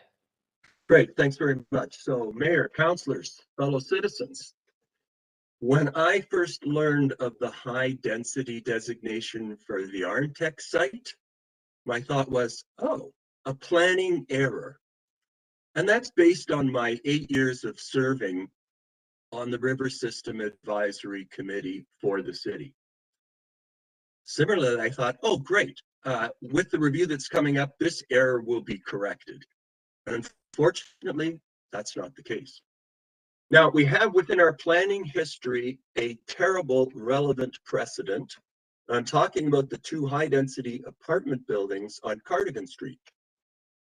Now, the 1993 River System study contains many references to how this development grossly conflicts with the principles of planning used at the time. And it's safe to say that the Cardigan Street buildings are the worst examples of planning along our river in recent times. With the high density designation of the Armtech site, I think we're setting it up for a similar fiasco. Both sites are long and narrow and adjacent to the river. For many reasons that the Cardigan developments were wrong for our river system, the Armtech site duplicates. Now, we can dig into that study and find a number of principles that will be challenged by high density development at the site under consideration. But I want to take also a fiscal perspective. The Armtech site is highly constrained. There's the need for river setback, enhanced corridors, it's boxed in by the railway, and other significant factors which have been referred to. High density designation is setting a difficult to attain expectations. And there'll be future confrontations and great cost to the taxpayer as the city tries to maintain these principles. We can avoid that. Our river system is our best natural amenity. It characterizes who we are, what this city is. People move here because we have valued and protected and enhanced it. We have a Two Rivers Festival that celebrates this feature. Now, I try to understand this. How can people come to different positions based on the same information? I think it's a difference in values. How this site ever got a high density designation may be the result of a breakdown in values communication. What I'm asking you, Please convey the values of your citizens. Please send the message that this city values its river systems. Reject this high-density site. It was an error that needs to be corrected. Thanks for the complex and challenging work that you do. Thank you. I'm just going to see if there's a follow-up question for you. And there is not. So thank you very much. You're welcome. Laura Muir is next, I believe, by telephone. Laura, can you Yes, hear I'm me okay? here. I can, yes. Oh, great. You're coming through clearly here as well. So thank you for joining us. I'll start the clock. Go right ahead. Okay, well, first of all, I wanted to thank the city staff for all the work they put into this official plan amendment. But I wanted to thank them especially for changing the designation on the Solstice property at the corner of Edinburgh and Gordon to park and open space, because I believe this is really important for the protection to the main body of the Hannon Creek wetland that's adjacent to this property. The other comment I'd like to submit comments on the whole preservation of the tree canopy in the city. And I note that there was a letter from Natural Resource Solutions on March 29th, 2022 that submitted comments on some of the issues with plantations and protection of trees on private property in the city of Guelph. And, you know, I think we've been waiting a long time now for protection of all of the trees on private property in the city of Guelph, not just ones of a certain size. And I think if we want to maintain our tree canopy, we need to be working on that issue. And also, I noted that, and I brought this up before during the Natural Heritage Strategy on Schedule 4B, the Natural Heritage from Fish Habitat, that the section of Tributary A of the Hannon Creek that crosses the Hannon Creek Boulevard and goes south up past Laird Road is still not identified as cold water fish habitat on the official plan. It's been well documented. There's spawning habitat for brook trout, so which technically makes it a cold water creek. So I'd like to see that change made to that mapping before it's officially approved. And you know, I have some economic concerns with this official plan and the amount of high density that's going in when we are already having issues with our hospital system providing care for the number of people we already have in the city of Guelph. And I think the city should be making some kind of request, if you haven't already done so, to the province to improve. You know, I know we got 15 million for the emergency department expansion, but this doesn't expand the number of beds that are needed in the hospital, in long-term care, etc. And I think that's going to be an important issue. The other thing I have is wanted to just mention is the amount of high density that's proposed in the city and how it will impact the quality of life of the existing residents. And I think that, you know, that this goes hand in hand with the zoning bylaw amendments that are coming forward on Wednesday. That, you know, we you know, it's better. I think I have no problem with building up in the city. I have a problem with the extensive, you know, with other developments, high density apartment buildings that have come forward with reduced amenity areas and reduced setbacks to the adjacent properties. It doesn't allow for trees. That, you know, they propose their amenity areas at the front of the building with a few benches and a couple of shrubs. And I think that, you know, if we want to keep our quality of life in the city, we need to do more to produce some more green space within these properties. And finally, I just like to once again submit my objections to the medium and low density housing on the GRCA owned lands along Niska Road. These lands are still currently zoned P1 Parkland Conservation, and I believe given the shortfall, the staff identified shortfall in open space and green space in the city as the population and density increases, that this is a very short-sighted, this was very short-sighted at the time of the last official plan amendment, and it's still very short-sighted. And those are my comments. Thank you. Thank you, Laura. And let me ask if there's a follow-up question for you now, which there is. Councillor O'Rourke. Thank you, Mayor Guthrie. Ms. Mayor, I'm just wondering, I'm looking at the correspondence that we received, and I don't see correspondence from you now. Who knows what got sent before Friday? But I'm wondering, did you submit mapping or documentation with respect to the cold water pond or stream? Well, I already submitted comments on this during the natural OPA 48, and the mapping has been unchanged since OPA 48. So, you know, I did correspond with the city at that time, and it's, you know, these reports were this is city-owned land. The reports were already completed as part of the studies for the Hannon Creek Business Park. So it's well documented that this creek exists. It goes up beyond Laird Road, and there is brook trout and there is spawning habitat in it. So I would just like to see that portion of the map amended to include those areas that are already identified and well documented. Okay, so I'll ask a question to that effect. Thanks. You're welcome. Thank you. Thank you, Laura. And there was no other questions, so thank you very much for joining us. Well, thank you.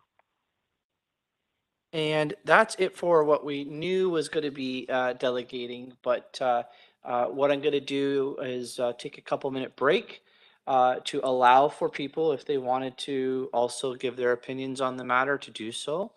When we come back from that couple minutes, we can hear from those that might want to join, and then we'll turn it back to us as we move on. So I'll take as I said, just a couple-minute break for sure, like 2-3 minutes, everybody, and then we'll start back up again. And the clerks will put up a splash screen with the number there for anybody. Could you shove it back up there so I can just say the number out loud too? It's 519-837-5603 or clerks@guelph.ca. Okay, thank you, everyone.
Just going to give this as a 1-minute warning that we're going to restart the meeting in about 1 minute.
I'd like to call the meeting to order, please.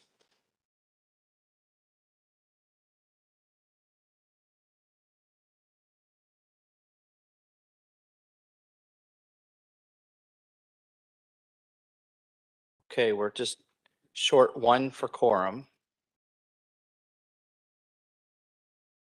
And now we have quorum. Thank you very much.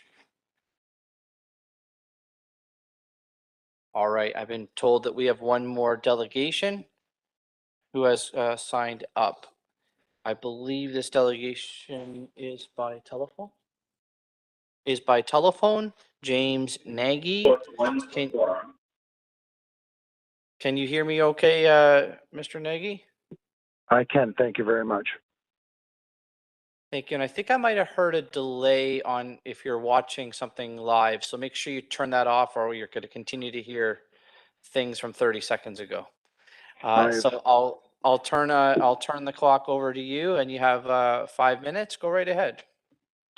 I'd like to thank yourself, Mayor Guthrie, council, and staff members. A couple things have been said on these meetings, and if you really think about it, we found a very balanced approach to how to develop different areas within the city of Guelph. And the city has respected and done extensive research on this, whereas people have said that it hasn't been. This process has been going on for quite some time. And I think people have to be aware that, you know, in particular to Rolling Hills, that this is the South Guelph secondary plan, which goes from Clare to Maltby, Victoria, and to the Hanlon Expressway. And really, you've looked at an overall picture of what is good for development and what isn't. While not everybody's going to be happy with what goes on, the reality is probably the north end, and we found a balanced approach by devising the south end of Rolling Hills to the north end of Rolling Hills. If you look at the land and the topography, it's probably the lowest impact land and the best developable land within that region because it's highland and it doesn't impact the wetlands. The city has a really challenging job moving in and out of all those other lands of how do you protect those wetlands, what is the setback, and what makes the most sense. So for people to suggest that you haven't looked at this and haven't done your job and haven't been responsible,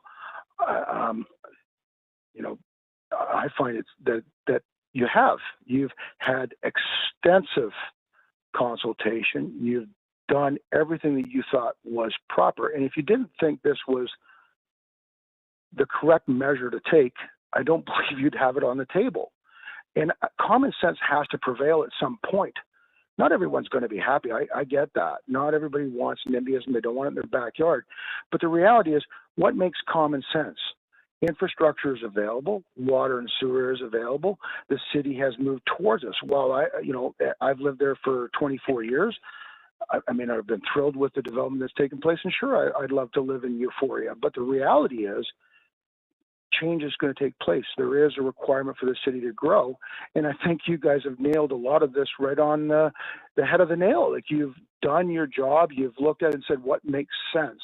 So a common sense, if you want to call it a common sense revolution, the reality is this: you've done all the studies and you've made the correct decisions. If you didn't believe in these decisions, we vote on council because we trust their judgment. And the judgment that you've made is correct. And I don't know why there's so much pushback. And I know it's not easy. It never is. But the reality is you guys have done an excellent job. I support staff, the recommendations, not because of any other reason than you guys have done an excellent job. And I think people need to recognize that. It's not an easy one. It's a hard ball to kick into the net of, in the goalposts. And you guys have done a great job. And I think people should be applauding you, not knocking you. That's my opinion. I thank you very much for your time. I think you guys have done a great job. And that's honest. That's an honest opinion. It's not personal. It's you guys have done it. And I think people need to recognize your job isn't easy. And you guys have looked at every parameter you could believe in. I thank you for your time, and I wish you guys the best. Okay, thank you very much. And let me just see if there's a follow-up question to you. There is not. So thank you very much. Take care. Thank you.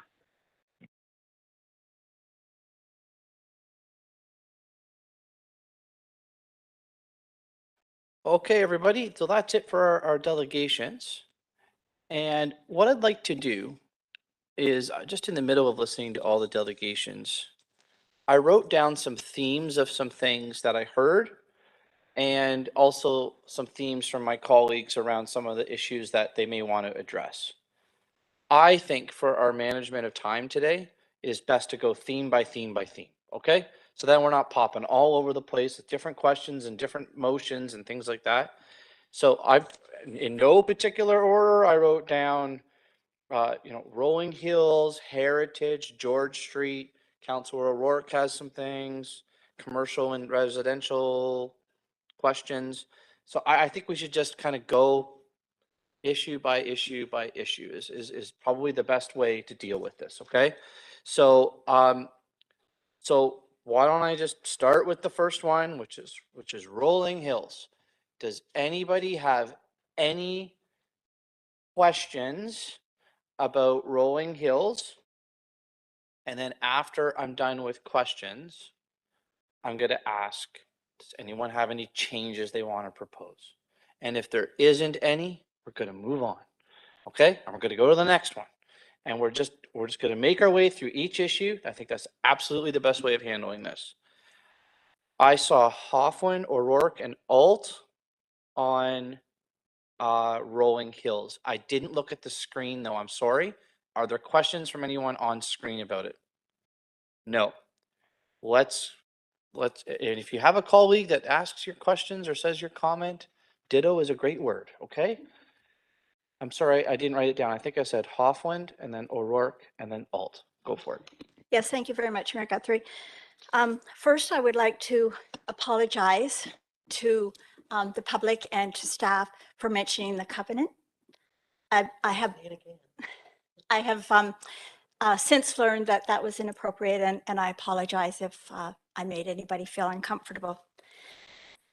I only have one question, and that was about the delegation we heard from Mr. Dorfman. around a special policy and a secondary plan for the Rolling Hills area. And I just wanted to hear from staff their views on Mr. Dorfman's delegation.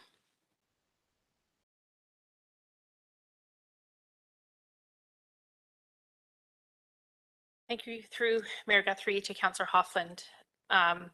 So kind of while you're doing that, if you don't mind pulling up the staff presentation, and that is attachment 3. And if you look at page 15 on that, it'll kind of show how the Rolling Hills land use has evolved from where it is now until what we're proposing today. And I think we have, as was indicated, we've captured the natural heritage areas as well as the estate residential in the bottom half with development on the top. You know, I think at one point there was a lot of concerns and piece of paper that we saw in the community that showed the natural heritage designations were not being preserved. And I really want to make sure that council is aware, and the members of the public who live in Rolling Hills, is, you know, on the far right is the heritage designation that's being put forward. And there's actually more NHS land than there is today. So I just want that to be very clear, especially for those in the bottom half. As for a secondary plan, for us, it's premature at this point in time. If the residents and the landowners want to come together and do a secondary plan, that can be considered. But at this time, there is no servicing. Through this exercise, we have not contributed any population to this area. To the bottom half, there's been no population increases. So at this point in time, it's premature to do a secondary plan on these lands. Thank you very much, Ms. Walkie. I'm happy that I offered you the opportunity to reiterate the designation. And yes, premature. Thank you. Thanks. Councillor O'Rourke, please. Thank you, Mayor Guthrie. Actually, Councillor Hoffland asked my first question. So then my second question just goes a little bit further into that. Can you explain to people what it means in the item 67 under permitted uses? You're saying that where municipal sewage and municipal water services are extended and are available, the permitted uses and policies of the low density residential designation will apply. So what does that mean for people who are quite concerned that sort of overnight this will be developed? I think people are missing that piece. So if you could explain to us how that works. So you've just said it's premature to go to a secondary plan if people got together and came to the city to propose something. So I'm not sure I understand how that process works. Through the mayor to Councillor O'Rourke, the intention of having a policy, should services be provided within the area, that there would be a land use designation, some permitted uses on municipal services, was to give that certainty to the community. We heard very often from Rolling Hills, especially the families for Rolling Hills, that they were concerned about certainty. The original secondary plan for South Guelph put the Rolling Hills area in our general residential land use category, which permitted up to 100 units per hectare. What we're suggesting here is that in the long term, post 2051, should services ever be extended to the Rolling Hills estate residential area, that properties could potentially subdivide at a low density residential density and form of use.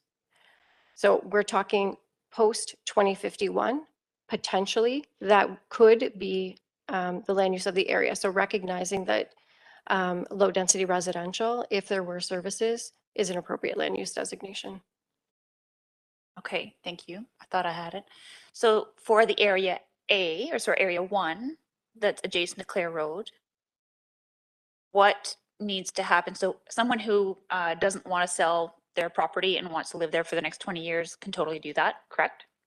Right? And yes.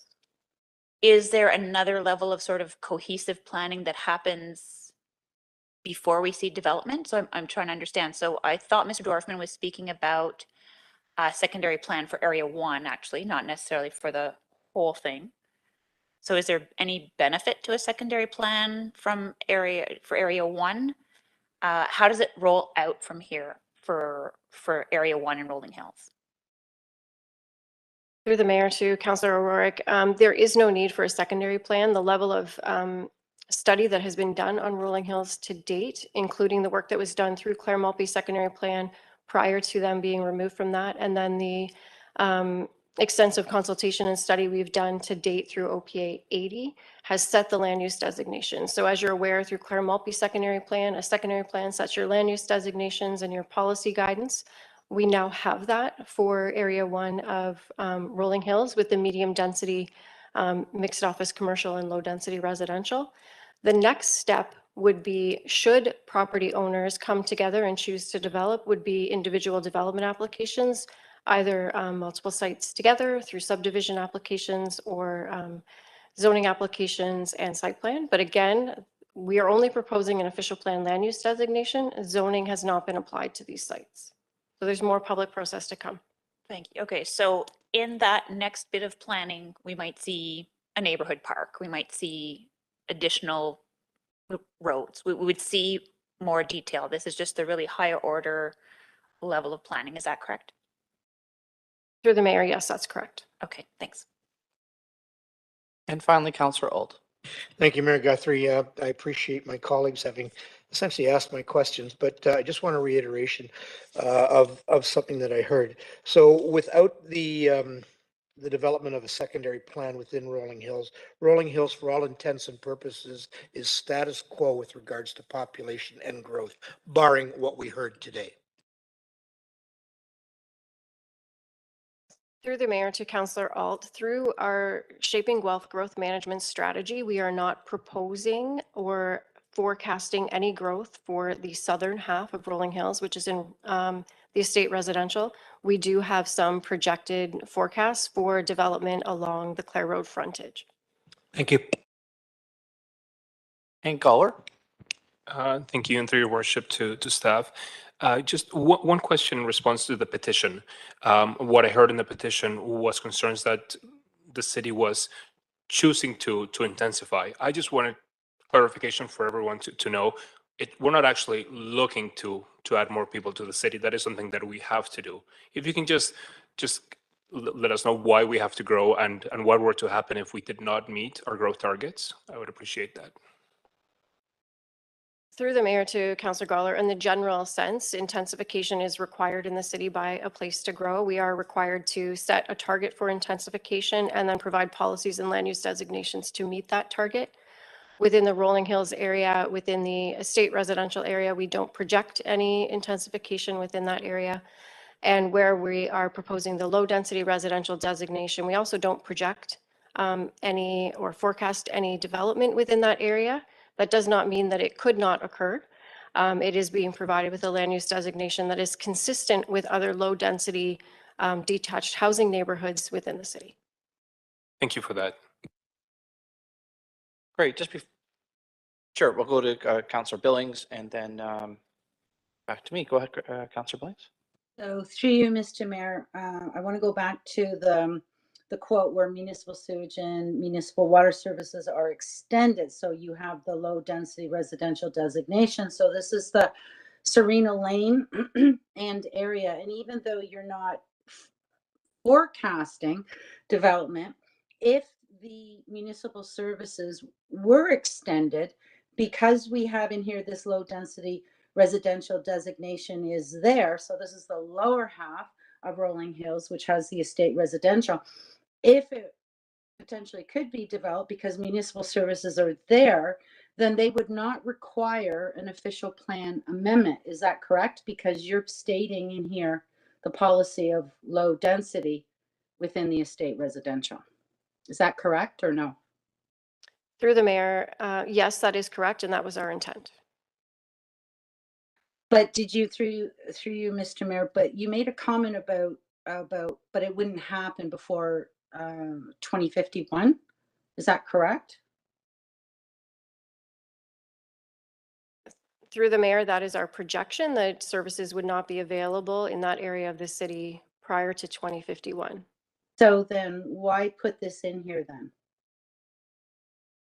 Through the mayor, we've added this policy to provide certainty to the landowners as to what could occur should servicing be provided, and also to keeping in mind that the Rolling Hills Estate residential designation does not permit any change on those properties. with the exception of additional residential dwelling units. So those properties are essentially frozen as they are today. If municipal services are provided, then the permissions of the low density residential, which permits the detached housing, would be extended to those properties. Okay, thank you. Great. Councillor O'Rourke. Thanks, Mayor Guthrie. Just for my clarification, I want to be certain that with respect to maximum height, is the proposal for Rolling Hills consider that to be delineated built-up area where the maximum height is 3 stories, or will it be considered designated greenfield where the maximum height could be 4? And I'm asking the question because a 4-story kind of adjacent to the green space that's the buffer could be more problematic than a 3-story. So can you just confirm for me whether Rolling Hills is considered delineated built-up area? Through the mayor to Councillor O'Rourke, the entirety of Rolling Hills is within our delineated built-up area.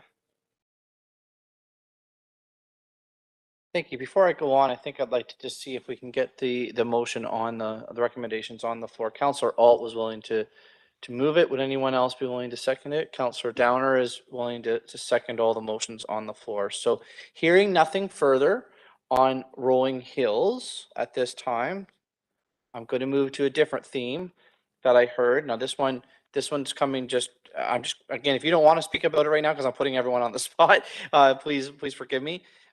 Councillor Karan, I saw an email earlier specific about sort of the cooling and the heritage issue. How about we just focus on that question right now, not anything else? But do you mind if I go to you now? And again, I'm putting you on the spot, but can we talk about that?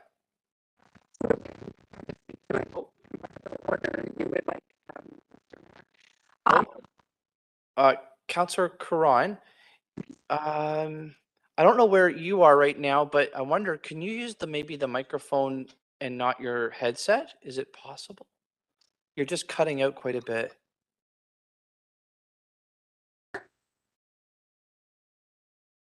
Hold on. Oh. Now I can't hear you. Can you hear me better now? Yeah, perfectly. Yes. Thank you so much. Yeah, the headset doesn't always do that. Yes, thank you, Mr. Mayor. I will speak in whatever order you prefer, as you are the chair of the meeting.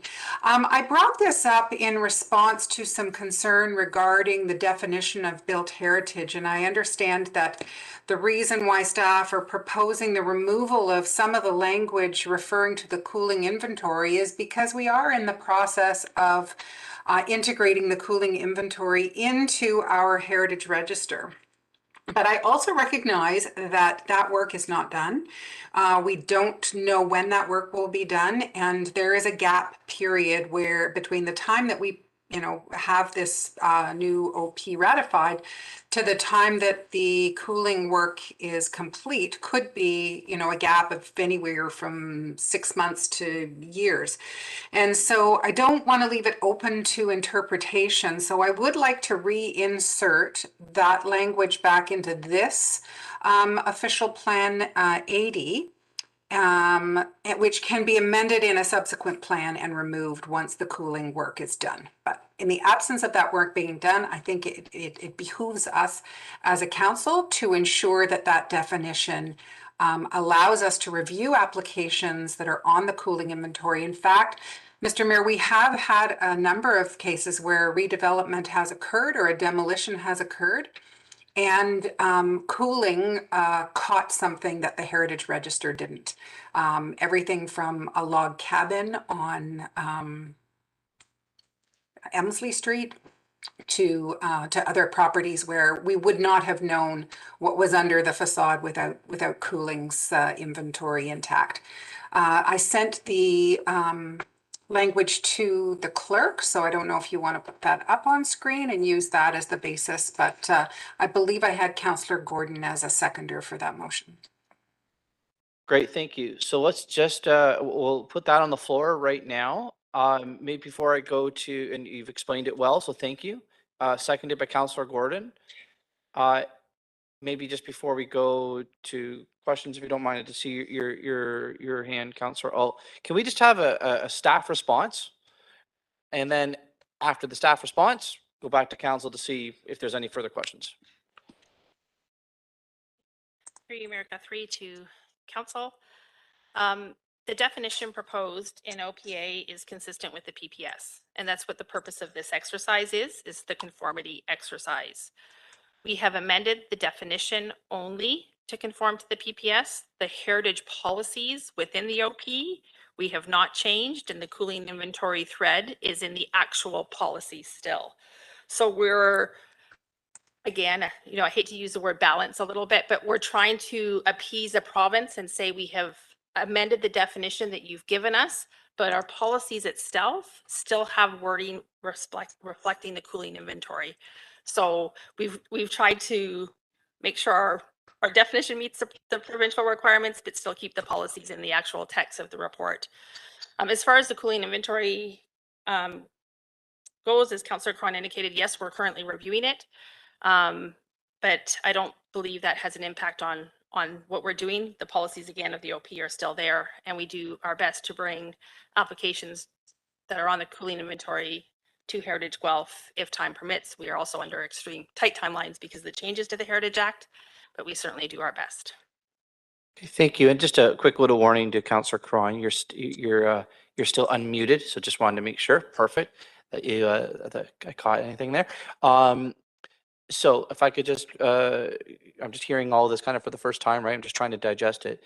And please forgive me if I'm wrong. What I heard is that you still have some recognition or a tip of the hat to the cooling within some of the language within the OP. Am I right so far? Are correct. So what is the downfall to do what Councillor Karan has suggested? So the purpose of us changing the definition is to conform to the provincial policy and legislation that we have to abide by. If the ministry staff receive our definitions and our OP 80 that we will have to send to them, and they see that we have not changed the definition to meet provincial policy, they could look at all of our heritage policies and they could make more amendments than what we're proposing. Okay. That is good information to continue to digest. I appreciate it. Councillor Alt, please. Thank you. I'm digesting. With regards to this, Mayor Guthrie used an interesting phrase, which was a tip of the hat. And one of the concerns that I had, especially after a couple of emails, was Heritage Guelph consulted, and does Heritage Guelph have an opinion on this? Heritage Guelph was consulted. They absolutely prefer that we leave the cooling inventory in the current definition. However, our job is also to enforce provincial legislation, and that's what we're presenting before you today.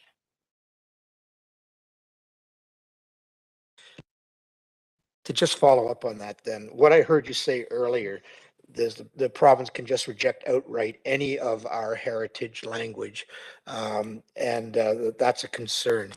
What I'm understanding from that is that to not do this, we would be, for all intents and purposes, handing the provincial government a loaded gun on our heritage heritage standards.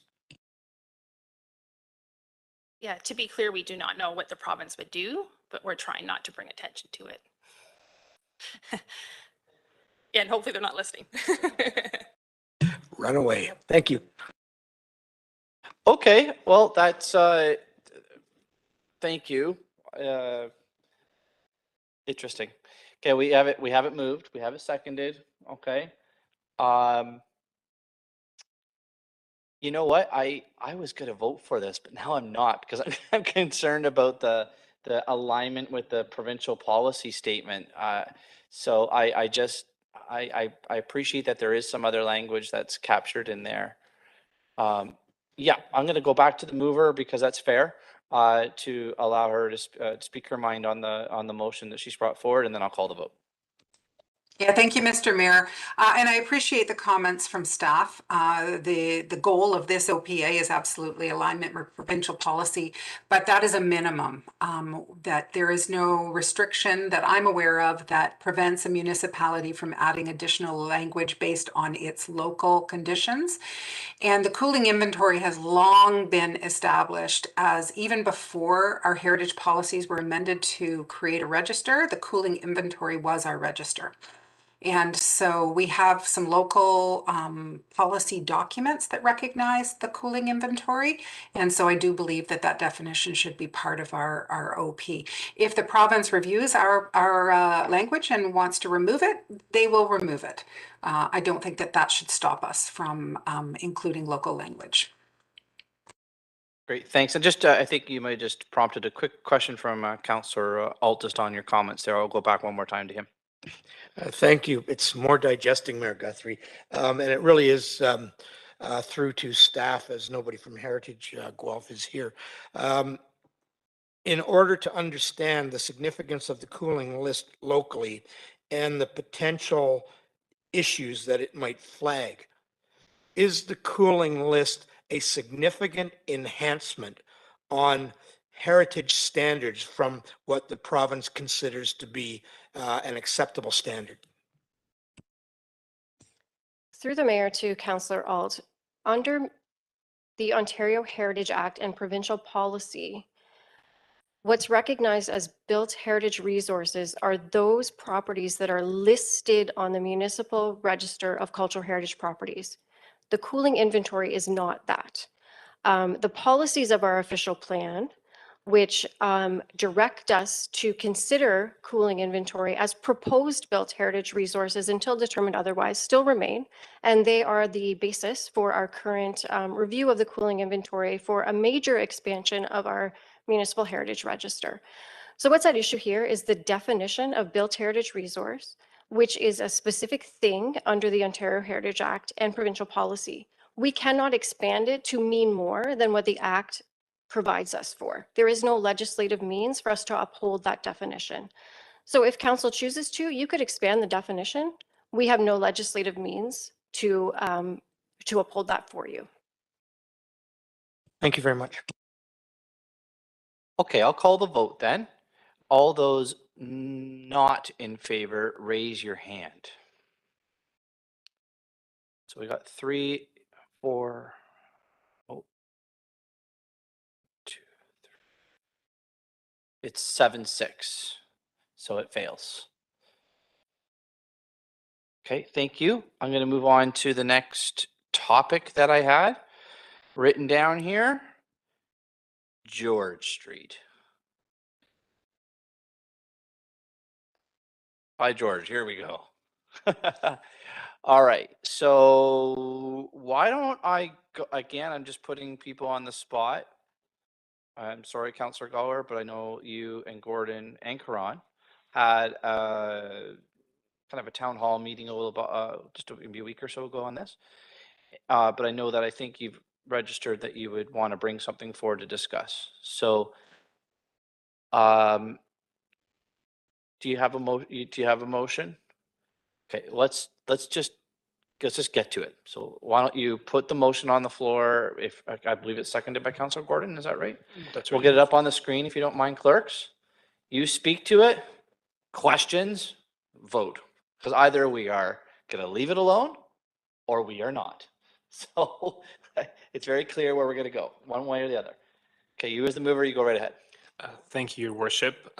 This actually came to light a few weeks ago when someone noticed that the zoning designation for this site was high density, and we were all trying to understand why. And we spoke to a few neighbors, and there was this question of, really, that happened?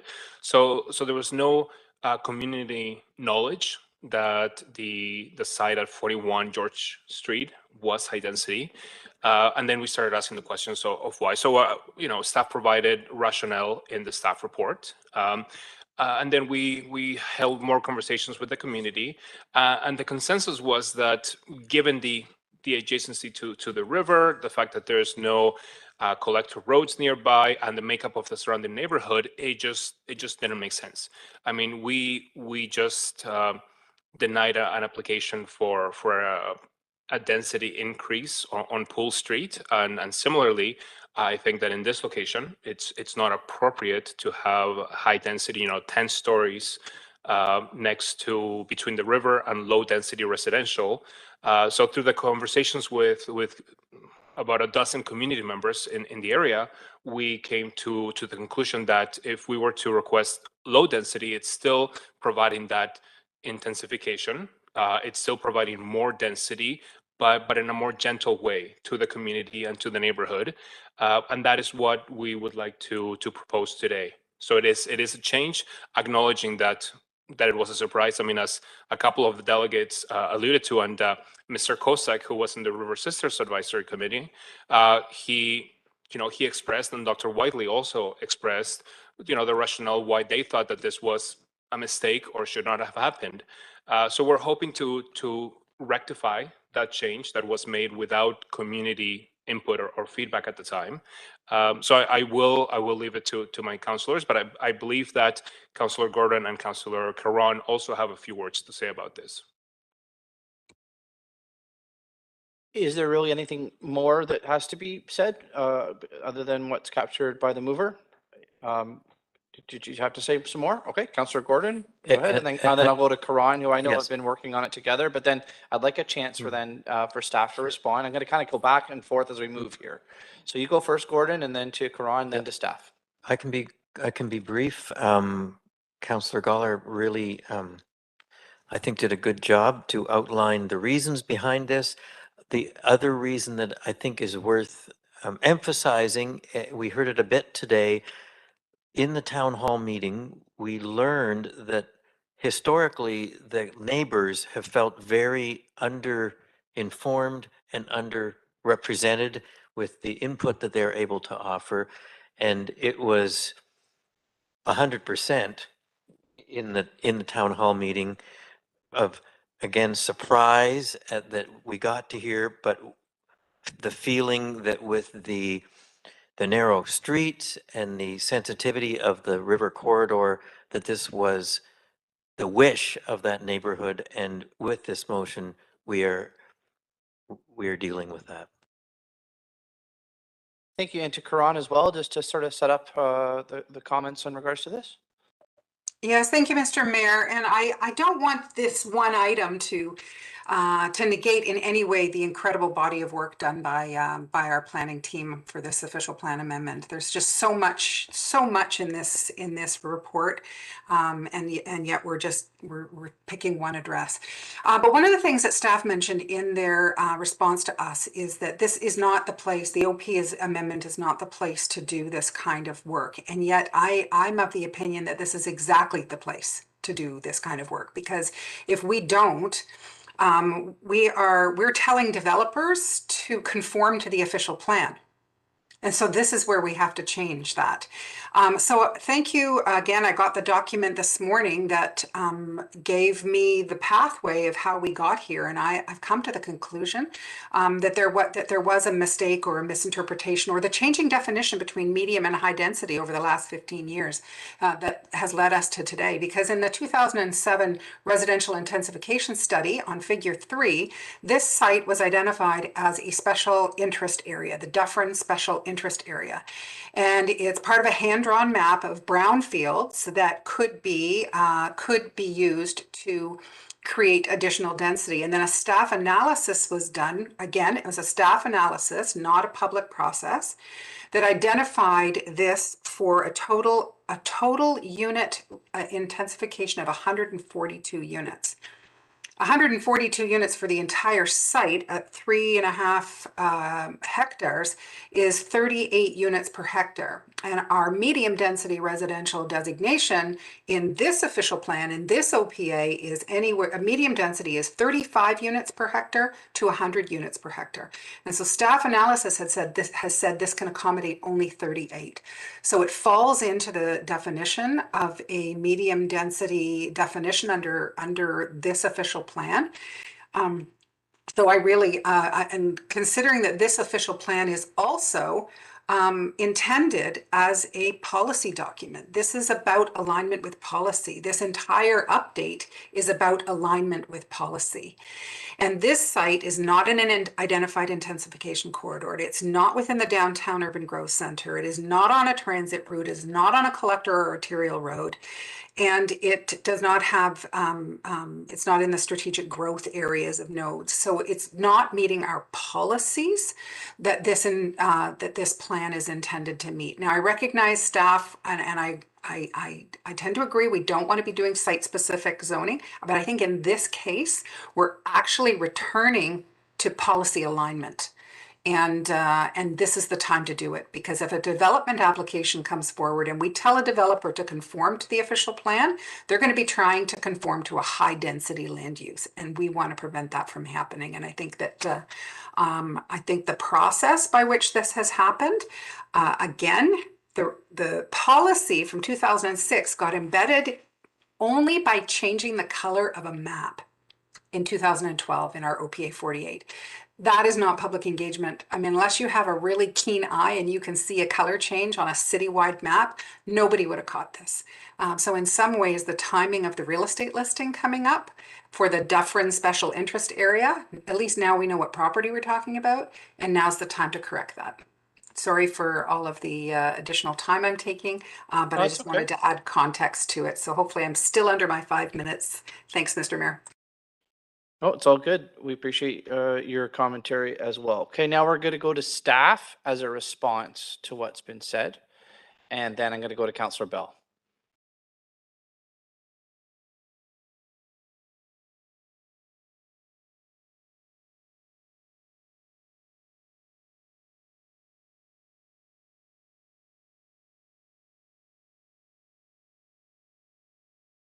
Sorry. Through the mayor to council, we just wanted to provide some context to the land use designation that exists on the Armtech site. So the high density residential was placed on the property through OPA 48. And I do want to clarify that that was a full public process. It was an extensive engagement activity with the city through the growth management strategy work that was done prior to OPA 39. Which included intense engagement on the residential intensification, where and how to grow. Some of you councillors may remember Guelph Quest. It was the most extensive consultation that the city had engaged in to date at that time. The land use changes for supporting the 2006 growth plan conformity work were presented through the release of the official plan when it was known as Official Plan Amendment 42. Public open houses and meetings of council were held. Council determined when they decided on OPA 42 to split out the OPA 48 portion, which was the land use designation changes, for additional consultation. And that did occur.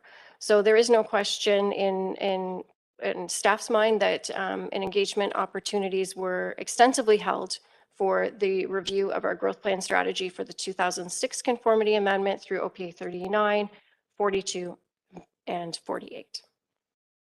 And if you wouldn't mind, and I'm not trying to do a pitting of back and forth. I'm not. I'm digesting as I did the last topic we talked about. So can you speak to what Councillor Caron indicated about, I think she said something around the 2007 mark about a color on a map is being changed. Like, I hear what you're saying about all that engagement, that work that was done. I was not here at the time. So I'm trying to rely a little bit on corporate history within these walls, right? So can you please explain how there's this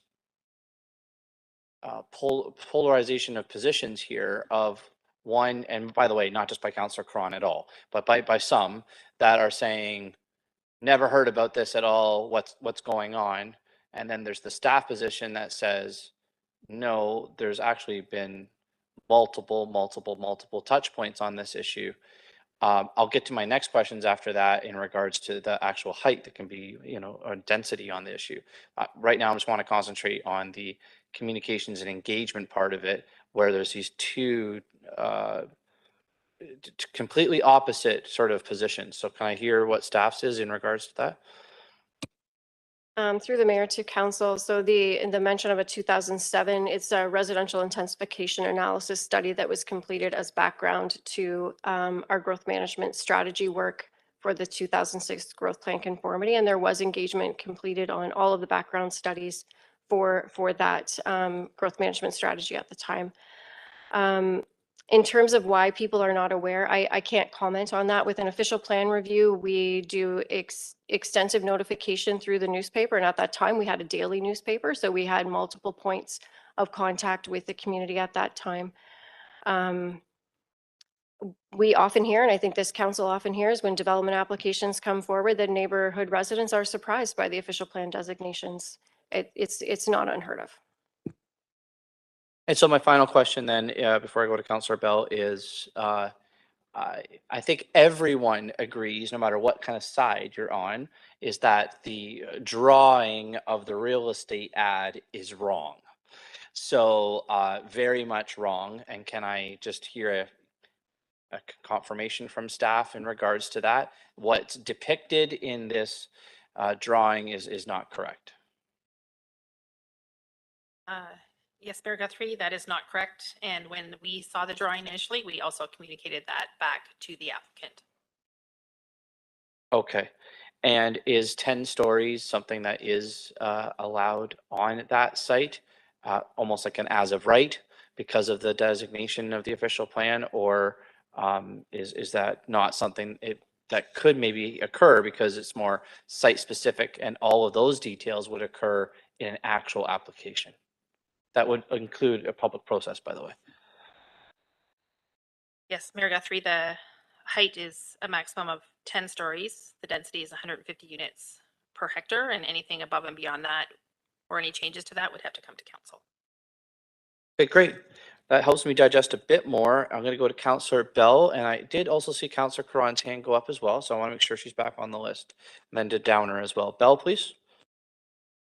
Thank you, and through you, your worship, to staff, following up on the real estate depiction of in their sales brochure, which obviously infuriated the community, thinking that that couldn't be possible in their neighborhood. So when I saw that drawing, I thought, well, that's not what we approved. And so, could you speak to the setbacks required on the river corridor, the angular planes required, and how all of those items that are also in the official plan that a developer needs to conform to, how they would prevent a developer from building what was shown in the real estate brochure? Through Mayor Guthrie to Councillor Bell. So the real estate brochure made some assumptions that would actually have to come to council. They had somehow built and shown development over our municipal roads. They have underground parking within our municipal roads. So it is, from our perspective, it is not possible for that development to occur. Ultimately, if they make an application, it is council's decision on it, but it's something that staff could not support at this time without even seeing all the details because that took up 2 of our municipal roads. So Councillor Bell, we could not support what we saw. If they come forward, they do have to meet the requirements of the zoning bylaw as far as setbacks, angular plane, built form, block sizes, and base sizes. So there's a lot of requirements they would have to do. There'd obviously be consultation with the Conservation Authority and many other members and departments with the railroad and all of our city departments, transportation. It would be an extensive exercise to bring forward any sort of application on this, whether it be a simple site plan if they can conform to the OP, or if they cannot, then it's a large development application. Thank you. So the second question regarding the comparison between the Cardigan Street River development and 41 George. It's my recollection that the Cardigan Street development was it took place before we had these instruments in our official plan that would prevent the encroachment on the river corridor, and subsequently the city went to court against the developer to try and stop them from building. But could you perhaps speak to the planning department's ability through the instruments that we have placed in our official plan to stop or to prevent any sort of resemblance between Cardigan Street and George Street? Through Mayor Guthrie to Councillor Bell, I'm not familiar with how Cardigan Street came about. I just checked with my colleague and she was in high school, so still not familiar with the answer for that. But I can say since then we have our built form standards, we have our tall building standards, we through urban design, through site plan, and on Wednesday you will see urban design embedded into our zoning bylaw as well, with the expectation if you have this height and density, this is our expectation for design. And we've been pretty clear about that in the zoning bylaw that you'll see on Wednesday. So a better development to compare George Street to would perhaps be 5 Arthur Street, which has the 20-meter river corridor and the step backs of the buildings. I think because it's in the downtown, the weight on density would be greater in the downtown than it would be on George Street. But would the 5 Arthur Street be a better comparison of the type of development that would be allowed on George Street? Through Mayor Guthrie to Councillor Bell, thank you for providing that example. I can speak to that. Yes, it would be more reflective. And as we were sitting here, we were actually thinking that the Arthur Street or 71 Wyndham Street were more reflective because they both have public access along the waterfront in those 2 locations. They have height. In fact, they have more height than what's even proposed here because they went through a public process to get that.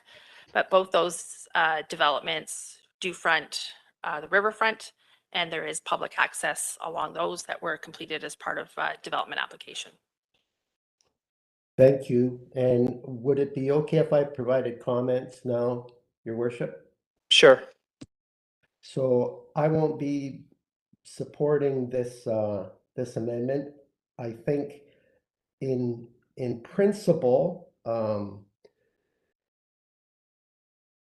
the development that will occur at 41 George Street will be, because of its constraints on setback and angular plane, it will end up being more like a medium density development than a high density, simply because there isn't the geometry to allow the intensification. I think people want to live along the river corridor, and if it's done properly, then that's a good thing. I remember at the time when it came through OPA 38 or 39, I can remember asking the questions of setback and angular plane at that time, because that was my concern, and my concerns were satisfied then, and they continued to be satisfied now. I think we have the planning instruments to prevent overdevelopment on this site. At the same time, the site needs to be remediated and there needs to be financial motivator for a developer to work on this site. So thank you. All right, thank you. So moving right along, I just want to go back to Karan. And then I have Downer and O'Rourke, okay? And then we'll try to call the vote where we're sitting on this, okay? Sure, Mr. Mayor, and I just wanted to clarify some of the staff comments and from what I'm hearing so far. I don't want to be left as a criticism of staff based on their response that there wasn't robust consultation on OPA 39, 42, and 48, or on the residential intensification analysis. There was. But those were policy documents that weren't based on this site or this site alone. In fact, in the residential intensification analysis document that was circulated in 2007 that we got this morning, there were 64 sites considered. And this site wasn't identified as anything other than the Dufferin Special Interest Area. But the analysis that was used as the basis for the OP amendments. The OP amendments, and I've read through all of them, not one of them mentioned this site in the narrative, in the context, or the track changes in the document. The change occurred in the land use Schedule 2 colored map. There was not a narrative about this site other than it was changed as a result of the residential intensification analysis policy and staff analysis of policy in brownfields. So that's the reason why the neighborhood is surprised by this. That's the reason why the neighborhood is saying, wait, why didn't we get the 120 meter notification? Why don't we know about this? Because it was part of a huge process where the site was not specifically identified. So I just want to clarify that I wasn't in any way disparaging staff for not doing a robust analysis. And lastly, just responding to some of the comments I've heard from my colleagues, and I recognize that this site is currently designated high density. But if we acknowledge that the site can't be developed with 10 stories, and we acknowledged that the angular plane, the setback, there is a rail line going through this property and the Trans-Canada Trail, and none of those high density, or very few of those high density regulations could be met. I think it's disingenuous of us as councillors. It's disingenuous to the community. It's disingenuous to the current owner of the site and to a future purchaser of the site to continue to have a high density designation as the starting point for development when we know it can't achieve the regulations of that zone. So again, I'll leave it at that. I know you've got two other speakers, but I do feel that that high density as a starting point is a disservice to our community. And to Downer and O'Rourke. Yes, thank you through you, Mr. Mayor. So ditto to a number of things I've heard today. I acknowledge that I'm going to support the motion. I acknowledge that we have a lot of a number of high density along the river, particularly close to the downtown and in the Woodlawn corridor. Those are growth areas. So I think, as Councillor Karan has pointed out, moving this to medium density brings it more in alignment with the current official plan. Even back at that 2007 study, and that would have been the medium density today. So I just don't see, and I went back to the site yesterday just to sort of make sure I had this right. It doesn't seem to fit our current policies to put high density in this area. It's not along a main corridor. It's not in a growth area. It's way back in a neighborhood with narrow, small streets. And we know that we can't fit that high density in there, as everybody has said. So why would it not be more realistic just to have this designated in the official plan as medium density? It's all around that predictability that we talk about in planning. If predictably we can only put medium density there, then that's what the designation should be. Let's create that predictability in the official plan. You know, I even question the medium density there, but given what's around there, but this doesn't fit anything else that we currently have in our official plan for high density. If this wasn't already high density, you wouldn't be suddenly doing this now as high density. You wouldn't suddenly be looking at this piece of land and designating it high density. We wouldn't be doing that. It doesn't, for me, it doesn't make, you know, I'm not a planner, but it doesn't make planning sense from anything that I've seen before. And I wasn't here in 2012, but it's just, it feels like a mistake to me. And I think we need to put it in alignment with the context of our policies for today. Okay, thank you. And O'Rourke. Thank you, Mayor Guthrie. This is a tricky one. Through you to staff. So we already have tall buildings by Riverside Park. We have tall buildings by the Hanlon. We have tall buildings, you know, off of College. And so what would the problem be with having a tallish building at this site? Because we do have other locations, and this one actually is on the Royal Recreational Trail. It's next to the downtown trail. Like, we talk about modal shift all the time. This is kind of a good opportunity for somebody who would live there to do that, to cycle.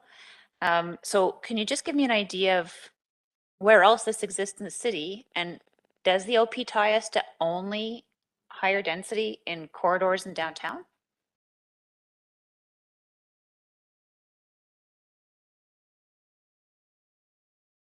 Through the mayor to Councillor O'Rourke. In terms of our policies, there is not a policy in our official plan that ties high density to arterials or collectors.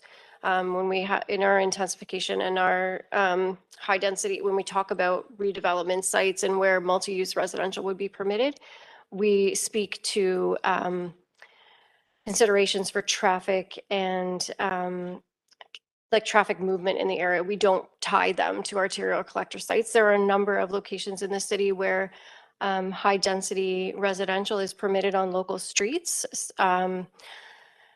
Within our downtown in particular, so Metalworks is on a local street, the Cardigan Street Apartments, Bristol Street. So Bristol Street is a local road and has a number of apartments and single detached all mixed in together.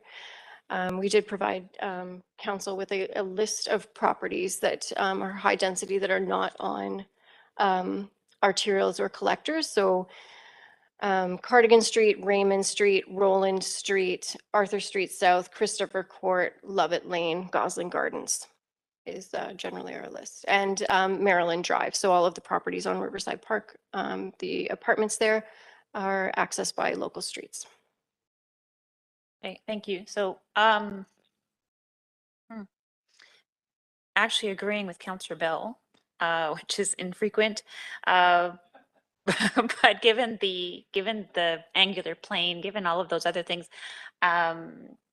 given the example of Arthur Street, I don't believe I will support the motion, because I think if we're talking about the need to intensify throughout the city, including in the built-up area, this has to be true. This can't only be in, you know, intensification corridors and the downtown. I've often said people in the highest density should have the best backyards. This would be a spectacular backyard. I think we have different rules and setbacks, et cetera. So completely appreciate Councillor Cron and Councillor Downer's positions about, you know, the mapping and the definitions have changed. I think people are probably vulnerable to that every time we change the OP, the zoning, the numbers, and the densities. So, okay, thanks, staff. I will oppose the motion. Alrighty, and I do have Alt bringing us home here.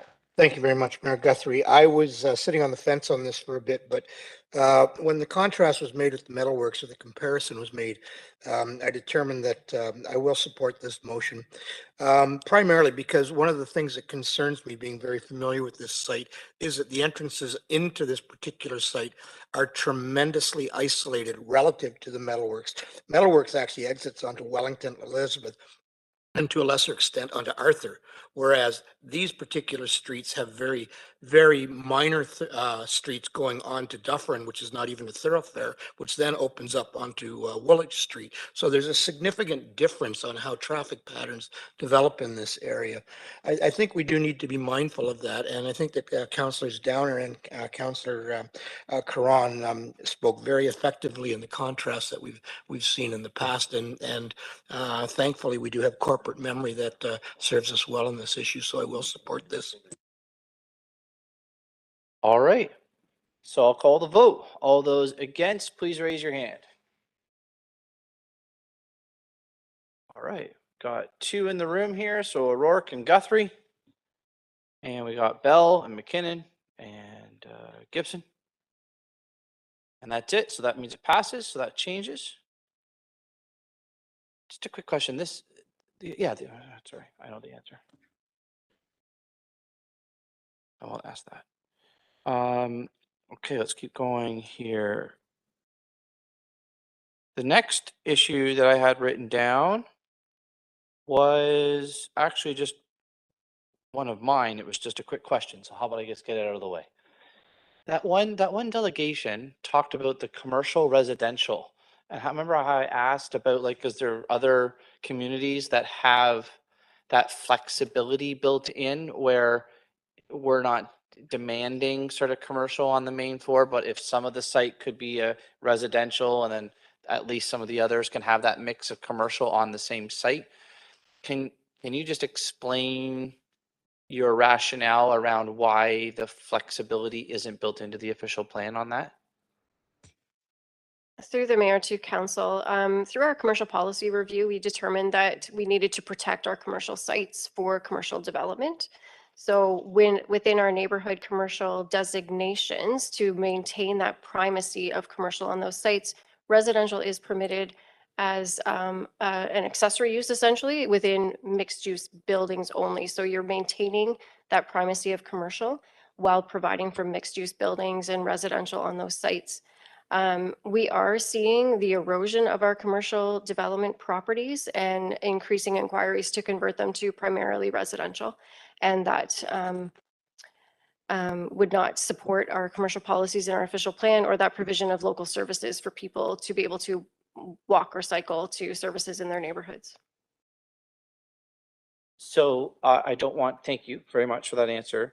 So I don't want to, one of the things, and you said it very well off the top, is we have to have a unique Guelph approach to planning. I think that was in the vision or mission kind of statements around this plan. So I'm not trying to say that we should be like a London or we should be like a Waterloo, where that delegation gave that example.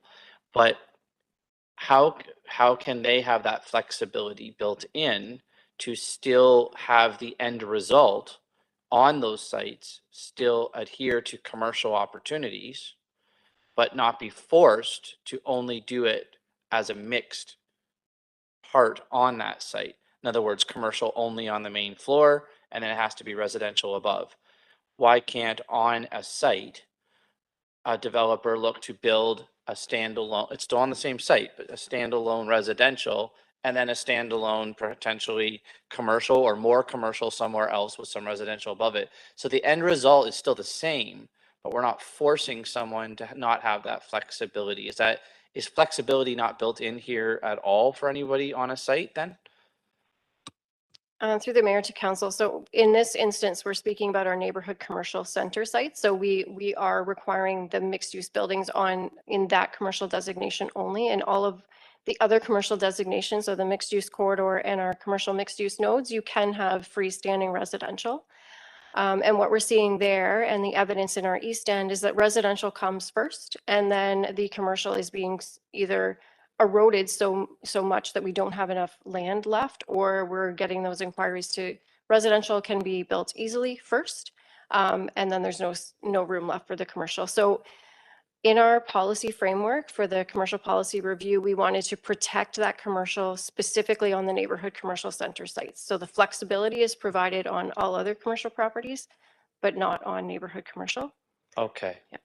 And so my final question is, could then a site-specific application come in to inquire about that flexibility?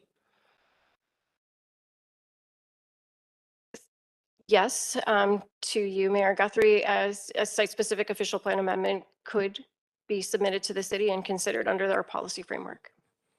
Okay. Great. Crossing mine off the list. Okay. Hold on, everyone. Just got to confer with the clerk for a second.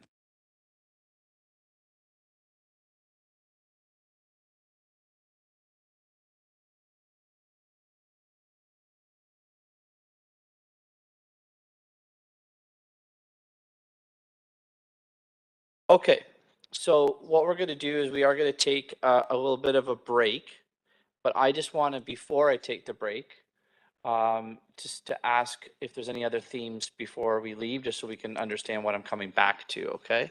So I have, next on my list is Councillor O'Rourke with about maybe 2 or 3 items that she wishes to bring forward. And then actually I had a question, maybe I'll just get my question out of the way because it's quick. I'm sure it's quick. If you don't mind, affordable housing or supportive housing designation on faith-based or institutional land. Sort of like has that been addressed at all? I mean, I heard that maybe there would be a more specific study coming soon, but I wanted to see if that could just be addressed. Thank you, Mayor Guthrie. So through the policy document you have in front of you today, the policy framework is there for allow that to go forward, but it does need a special study, and we're looking at that internally in 2023, an update to our affordable housing strategy that we already have, plus supportive housing. And it's a little bit more complicated as well because we have to look at it in conjunction with our partners in finance and development charges, because certain things are exempt from development charges and certain things are not. So it does need a holistic review, and we're taking a look at that in 2023. But the enabling policies are in the document you have before you today. And that's why I wanted to bring that up. So do you have any idea, I don't mean to harp on this, but about, if we start something in 2023 and it takes a year of engagement and then we got to have it come back in 2024. And meanwhile, we probably have faith institutions or other institutional lands that are totally willing to actually say, let's go, let's actually help with supportive or affordable housing. Remember, I think it was the last term, remember we had Minister Borthwick come forward. And remember that? Like that kind of talk is already happening in our city, right? So I'm just wondering how long in that 2023 are we looking to actually land the policy framework around that issue that speaks into the official plan where it's mentioned here anyways? So Mayor Guthrie, it would probably take most of 2023 to do this. However, as we found out in 2021, if a supportive housing project comes through, we have council direction to complete those within 90 days. We did all 3 that came forward to us within 90 days, and we would continue to do that for those type of projects. Okay, good. So that's not going to hinder anything at all from a site-specific application that might want to come forward to actually try to do something like that? Okay, perfect. All right, look, I told you that was quick, everybody. So I got Councillor O'Rourke when I come back with like 3 things, and that's all I had on my list. Are we good? Other than, you have a question? Pardon? All right, put you on the list. Okay, so apparently I'm going there. Apparently, if I'm hearing that there's actually only Councillor O'Rourke has a couple things and you have a question, I'm thinking we should just look to wrap this up then, okay? Yeah. Well, yeah, we can allow some comments, but just to let everyone know that there was some food in the eatery that has been provided. But I think I think we're almost there. So let's do that, okay? So let me go to Councillor O'Rourke, and we can nail down those 3 issues that she has quickly, and then we'll go to Councillor Hoffman with a question, and then we'll go to commentary after that to get us to the final vote. Okay, Councillor O'Rourke, over to you. Thank you, Mayor Guthrie. I had a couple questions just following up on the delegates. And then I've got 3 motions. So the first question is for staff with respects to Ms. Muir's assertions that there's a problem with the mapping for the Hanlon Creek and the fish habitat that's there. And I'm just wondering if staff could comment on that. I don't have anything in my email. I don't have a motion prepared, but I would just like to have that question answered. Through the mayor to Councillor O'Rourke, the review of our natural heritage system policies, framework, and mapping is not the subject of this official plan review. So we would take that those comments forward to the next phase where we will be looking at our natural heritage system. Thank you. That's helpful. My other question through you, Mayor Guthrie, to staff. Can you help me understand? I have a hard time getting my head around this. We define the strategic growth areas as those corridors, etc. We say they can be up to 250 units per hectare, but then targets elsewhere in the document say, oh, well, the density target's 100 residents and jobs at this intersection, or, you know, it's different numbers. So what's the primacy of the definition of strategic growth area, the targets for the intensification corridors, and then the zoning? You know, we're talking about clarity for the community and understanding how their neighborhoods will change, and they are changing drastically in the south end of the city. So what's the hierarchy for that, right?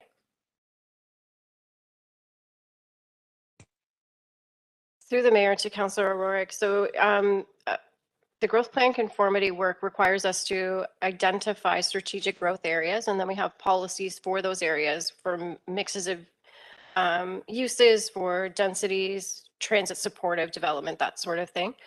So that provides a policy framework. From that, we set land use designations within those strategic growth areas that would assist us in meeting those overall policy goals.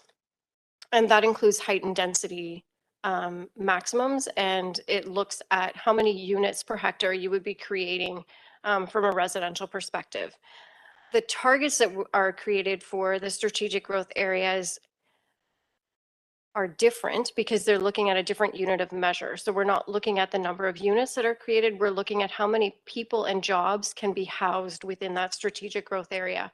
So they're different units of measurement. We understand that can be confusing because in one instance, we're talking about residential densities on units per hectare, and then we're talking about how many people would live in those residents created in that area. So each strategic growth area has different targets based on the mix of land uses in those areas and the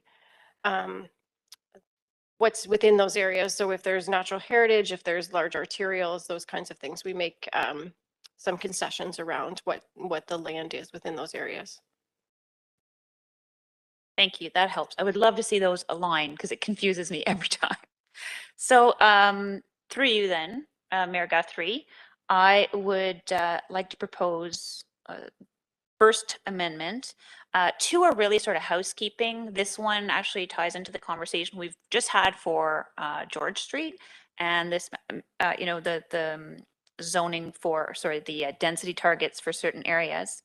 So I sent an amendment to the clerks, and the motion is to amend the density target for Gordon and Arkell from 120 residents and jobs combined per hectare to 100. And that is 3.6.4. And the reason I'd like to do that is we know that we have natural heritage constraints at that location. Yep. So do I have a seconder? Yes, Galler will second. Thank you, Councillor Galler. So the reason I would like to move this amendment is that the other targets in the intensification corridor, Aramosa Road, Silver Creek Parkway, Gordon at Harvard, which is next to a grocery store, which is 2 blocks from the university, are 100 residents and jobs combined per hectare. At Gordon and Arkell, there are no jobs currently in that location. There's a high degree of intensification already, and we know that at least on the northeast side of Gordon and Arkell, there's real NHS constraints that limit our ability to widen the road for a right turn lane, et cetera. We hear it every time there's going to be a conversation about Gordon and Arkell. And so I would like to reduce the target, the density target there, to align with the other parts of Gordon Street. That's why.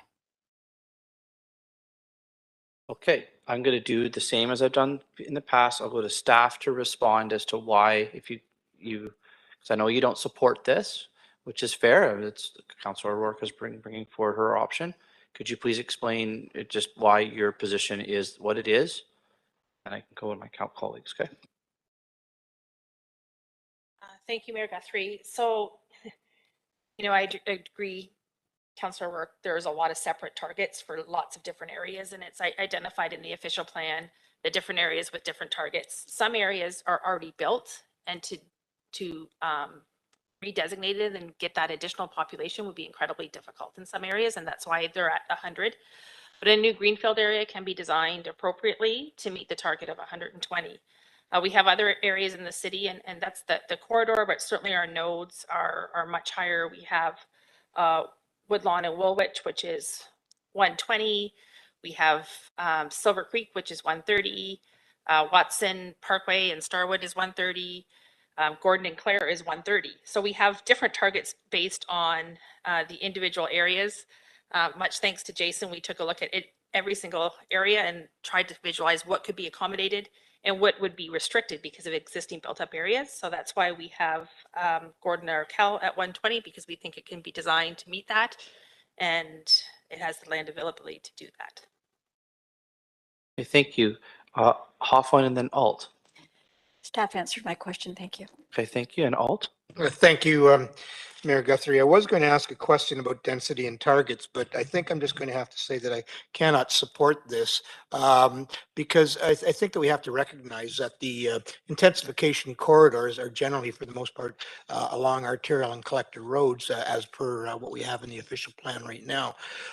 Similarly, when we've made reference to intensification density in the downtown area approaching 200 residents per hectare, it strikes me that what we're looking at is something that council's made, or that staff has made allusions to, and that we're looking at how this addresses issues of the city holistically, not small target areas.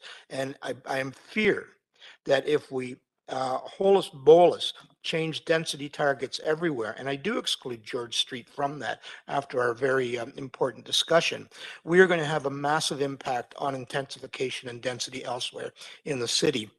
And we spoil our capacity to actually, using the term that Tadarian used, building upward. The sky is in some senses the limit, and we have to recognize that the sky can perhaps, in terms of constraining the growth of Guelph, be our friend. The mover are all allowed to respond, and then I'll call the vote. So I appreciate the sentiment, and it's one of the areas that has borne the most intensification in the city, and I would invite all of you to come and see it. I think there's 11 active development projects on this sort of intersection or within a kilometer of it. It's not a node. It is not Gordon and Clare. It is not close to, a grocery store. It's not close to the university. We know there's an NHS constraint. So I just want that to be clear. And I want us to be thinking about our appetite to increase density in some places and then not in others, because I agree that we're looking at intensification holistically across the city, and what is true in one area has to be true in the others. Thank you. So I was going to call the vote, but I have a quick question for you. I'm sorry to put you on the spot, but again, digesting, right? Why, I'm sorry, your motion is what, 120 to 100? Is that what it is? So why not 99? Why not 101? Why not 105? Why not 74? Like, where is the basis of your motion coming from to actually achieve what you think you are? Why 100? Why So- not 98? Mayor Guthrie, it's simply to align with the other intersection here that's on Gordon Street at Harvard, which is arguably more of a node than Gordon and Arkell. So it's to align it with that. It's also to recognize that we know there are natural heritage constraints at that intersection. It would Okay, so- also be to recognize, frankly, that all of the development applications that are coming in for that intersection are way over what's allowed and way over the target. Do we have active applications already in around this site? Or no, that's based on the old official plan. Through the mayor, yes, you do. And those would still stay the same, no matter what the outcome is of this motion. Sorry, I'm not following your decision on those applications. If this would motion determine what the- passes, sorry to interrupt you, if this motion passes, but we have active applications in that area already, they would fall under the previous official plan, under the official guidelines that we had, correct? Yes, they're being considered under our existing official plan, but I do want to highlight for council that this is a target. It's not a land use designation. So the heights and densities of the land use designation still apply. Yeah, okay. Okay, thank you. And thank you for bringing it forward. Appreciate it. Okay, I'm gonna call the vote. If you could take the screen down for me, please. Okay, so all those, no, sorry, Councillor Gibson, I saw your hand go up. It was just a quick comment, Mr. Mayor, if you don't Yep. mind. I just, I sympathize with Councillor O'Rourke and where she's coming from on this file, and I do in principle agree with her. I'm going to continue to support staff, although I am struggling with the previous vote compared to this vote, how we can arbitrarily reduce densities on one side of the aisle and then not do it on the other. And I just want to speak on that. I'm sensitive to and appreciate where this is coming from, and I'm struggling with. I know how this vote's going to go down, but anyhow, I'll just leave it at that. Okay, thank you. Okay, all those not in favor, please raise your hand for me. Gordon, Hoffland, Alt, Guthrie, Bell, McKinnon, Gibson, Salisbury. Okay, so that fails. And you have two more as well, I think, that were more administrative in nature that you were Yes. saying. Okay, go ahead. Yes, Mayor Guthrie, these should be quite a bit easier, actually. All right. Sorry, my computer fell asleep here. When we were discussing the Clare Maltby's secondary plan, I wanted to add language to the practices to recognize our consultation with the township, that is our neighbor. At that time, I believe you, Mayor Guthrie, suggested that that would be better in the OP because then it becomes a practice for any consultation and not just with respect to the Clare Maltby secondary plan. And so I have sent the motion to the clerks. It was drafted with staff's assistance. And the motion is that policy 3.14.3 and item 18 of OPA 80 be revised to include a reference to the townships of Guelph, Aramasa, and Puslynch as follows. Quote, consultation between the city, the county of Wellington, and the townships of Guelph, Aramasa, and Puslynch will be encouraged. So what this does. Let me just see if there's a seconder. Yep. Councillor Hoffland, go ahead. Thank you, Councillor Hoffland. All this does is it adds the townships and encourages ongoing consultation with them. And I know that it happens already. It just formalizes that in our OP. Yep, and thank you for recognizing that it's already happening because I know that it is. We talk to them often. Do we have to ask any questions about this? I guess we do. Councillor Alt? Thank you. Just one through you to staff. I was wondering if staff is either neutral or supportive of this as it's already being done. Premier Guthrie to Councillor Alt. I will say we're neutral. We do not feel it's required. We do it as a practice. And in certain circumstances, we reach out to the county versus the townships. It depends on the issue, but we do not feel it's required. that's why it's not in the plan. All right, I'll call the vote. Anyone not in favor, raise your hand. Unanimous. Number 3, Councillor O'Rourke. Thank you, Mayor Guthrie. This other one also is, I believe, minor in nature. I raised it when we had the public meeting for OPA 80, and it was simply to recognize the role of advanced manufacturing in the city in the section that talks about our objectives. And so it's that 2.3.1E be amended to include the words advanced manufacturing, so that the section now reads, promote opportunities for employment in the emerging high-tech knowledge-based sectors, including environmental management and technology, advanced manufacturing, and agriculture food technology. Councillor Gibson, your hand is up. Is that you seconding it? Yes? Okay, keep going, Councillor O'Rourke, if you have any commentary about this. Strictly that I thought this aligned better with our economic development plan and was recognition of the sheer size of our advanced manufacturing sector and its importance in the city. Thank you. Is there anything on this one, or could I just call the vote on this one? It looks like I can call the vote. All those not in favor, raise your hand. It's unanimous as well. Great. Councillor Hoffman, you had a question to staff. I did. Through Mayor Guthrie. I'll be quick. My question is very easy. I've heard and I've read that we haven't had comments from the province. I read that in the report and I heard it mentioned in the staff presentation. And I'm just curious, is that unusual? And, well, go ahead, Ms. Block. Through Mayor Guthrie to Councillor Hoffland, other than Councillor trying to get me in trouble with the province today on some of these questions. The process for the municipal comprehensive reviews, which we are legislated by a time frame to complete, we did have to submit it to the province 90 days before our statutory public meeting. So the province had a copy of our plan in December, and we have not received comments. In speaking with our colleagues in other municipalities, I think this is a consistent approach that is happening right now. I don't know if it was because of the election or other issues, but our colleagues in other municipalities have also not had comments on this legislated work that you have before you today.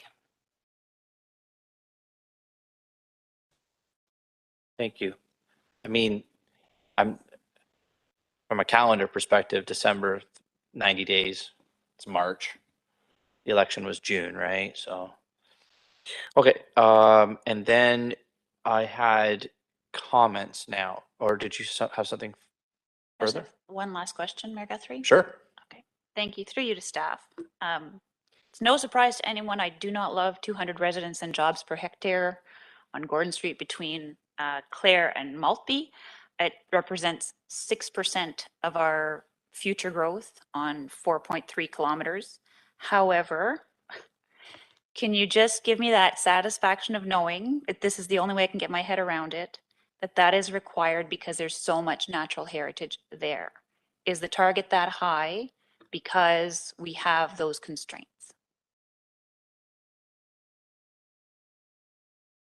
Through the mayor, again, the target is set based on what could happen within that area. So the land use designation set out the height and density. So the 200 persons and jobs per hectare is reflected by the site areas that are involved, that we have taken out a lot of natural heritage and street right of ways that would reduce our densities in those areas. So you're really looking at the full development of a land area, where other targets would be including arterial road networks, natural heritage, or other land uses that don't generate persons and jobs. Whereas in Clare Maltby on Gordon Street, it's fully developed sites.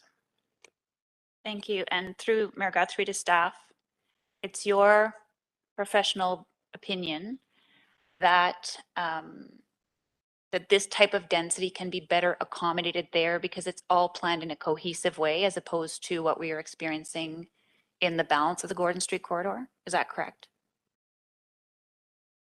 Through the mayor, yes, and it supports the objectives of the Clare multi-secondary plan to provide that urban village Main Street area and to have increased densities to support transit.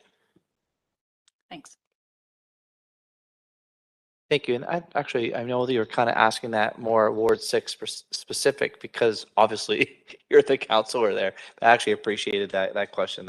That's good for all of us to know. So I appreciate that. I had a comment. I'm going to comments, and Councillor Alt had his hand up first.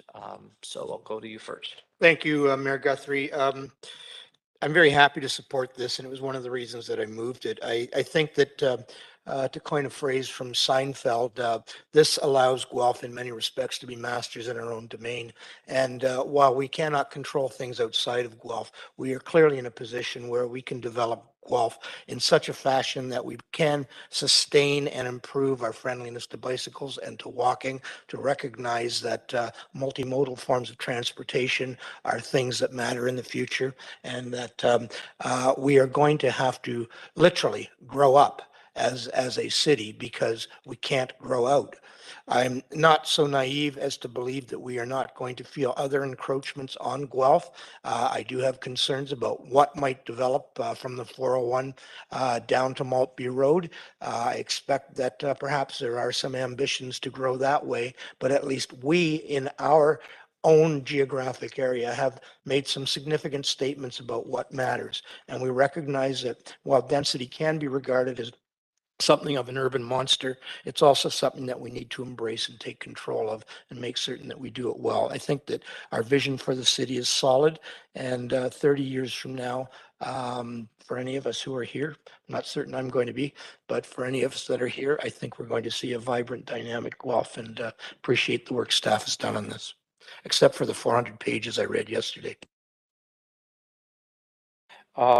Who else would like to, is there anyone that needs to comment before we continue? I'll go to Downer and then Hoffman, I saw your hand. Just ditto on, it has to be said because we said a lot about a couple of other things. I mean, this is a significant piece of work and congratulations to staff. I mean, we nitpicked over a few things here and there that got attention, but I was happy to see some of the changes that had happened over the course of the engagement process, and just congratulations. This is a significant milestone for staff and council. And I'll just go to, I believe I saw Hoffman's hand go up there, and then O'Rourke, please. Thank you. I would just, ditto what my colleagues have expressed, and I believe this is a really comprehensive body of work, and I appreciate the work that staff have done, and I'm happy to support. I really appreciated the stronger language throughout the document. And to quote Miss Walkie, I'm going to say it 3 times, I'm really, really, really proud that we are growing within our own boundaries. Thank you. O'Rourke, please. Thank you, Mayor Guthrie. So as one of the Ward 6 councillors, I want to say I understand how the folks in Rolling Hills are struggling. And that 4 years ago, I also thought, well, they weren't aware of it. Nobody participates in the consultation on an OP, on a secondary plan until they see the signs go up in their neighborhood. And then they start to worry about what happens to them. We just heard that about George Street. So I think over the course of the last 4 years, there's been a lot of consultation. I do think staff have come to a good place. I want to explain to people how I've come to support this intensification of an existing neighborhood in Ward 6. It's adjacent to existing infrastructure on Clare. There are schools that are already built. There will be, hopefully before 10 years, a bus going up and down Clare Road. There are places of worship. There's a high school. There's soon to be a rec center. This is a good spot to build this 15-minute community. You can walk quickly to the movies or a grocery store. And so I do believe it's a sound place to intensify. It's not dissimilar to the intensification corridor that we will discuss tonight on Gordon Street that is also significantly affecting the existing surrounding neighborhoods. So there is a precedent for this, but I can appreciate how difficult it's been for the residents there. And I want to thank them for their collaboration. I want to thank staff for coming to a reasonable place so that we have the estate residential on Serena Lane. And then we also have intensification where it's really quite logical.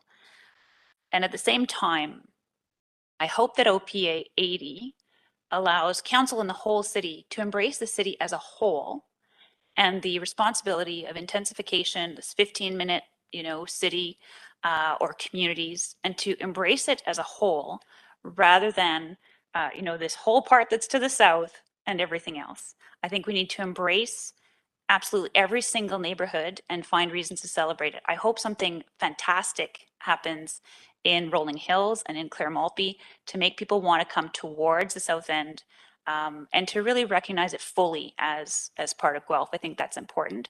And I think we should all be striving towards that to celebrate all of Guelph's neighborhoods. Thank you. And not seeing anything else, I'll look to call the vote after I say maybe 4 sentences. Thank you to staff, big time. This engagement work pre-COVID, during COVID, after, pretty intense. And so thank you to everyone involved, consultants and yourselves. One of the things too that I kind of noticed today is the fact that we only as a council kind of, focused in on like 2 or 3 little items actually shows the strength of the report that's in front of us. The fact that really only we had great delegations come forward, but they also sort of fell in line with those themes that we just kind of talked about a little bit as well, shows that, this is a vision, I guess, as Councillor Alt said, that is being embraced by the city. And we do have to always protect, I think, that that way of Guelph, the DNA of Guelph as we grow, but we are a growing city. We not just by force because of the province and the population targets, but we have to be able to accommodate the legislation that is being put upon us. And I think this report and this plan really embraces that really good balance of where we can achieve it by still keeping that Guelph DNA in check. And I think that's a great place to land. And so I just want to thank staff for their work and all the engagement from the community to land exactly where, no pun intended, land use, but where we're landing today. Hoping for a unanimous vote of council. I think that also sends a signal as well to the community that we heard them, and that's where we need to go. With that, is there anybody against the motions as amended? Nobody, so it's unanimous. That's great. Thank you, everybody, and thank you again to staff and the community. And that was great. I think I was going to stop us for like a half an hour break or something at 4, and it's like 4:26. So it was good to kind of push through that little bit of time because we have that other meeting. Oh yeah, that other meeting coming up in a little bit. So I got some bylaws here, and I'm just wondering if someone would be willing to pass bylaws 2022-20731 and 2022-20731. I don't know why that's. Oh yeah, it's just, sorry, it goes from one page to the next. So just, yeah, as amended though, I got O'Rourke and Downer said that they'd be willing to do that. Thank you. Anything on that bylaw or in regards to this meeting? Hearing nothing. Is anyone against that bylaw? That's unanimous as well. I have a feeling Councillor Billings is going to put up her hand for adjournment. Oh, look at that. Who would like to second adjournment? That'd be Councillor, let's go with Gibson tonight. And anyone against that? That is also unanimous. I think our next meeting starts at, am I right? Is it 6? 6 o'clock. So I can't wait to see all of you in just a little bit. Have a good night. Thank you so much, everyone.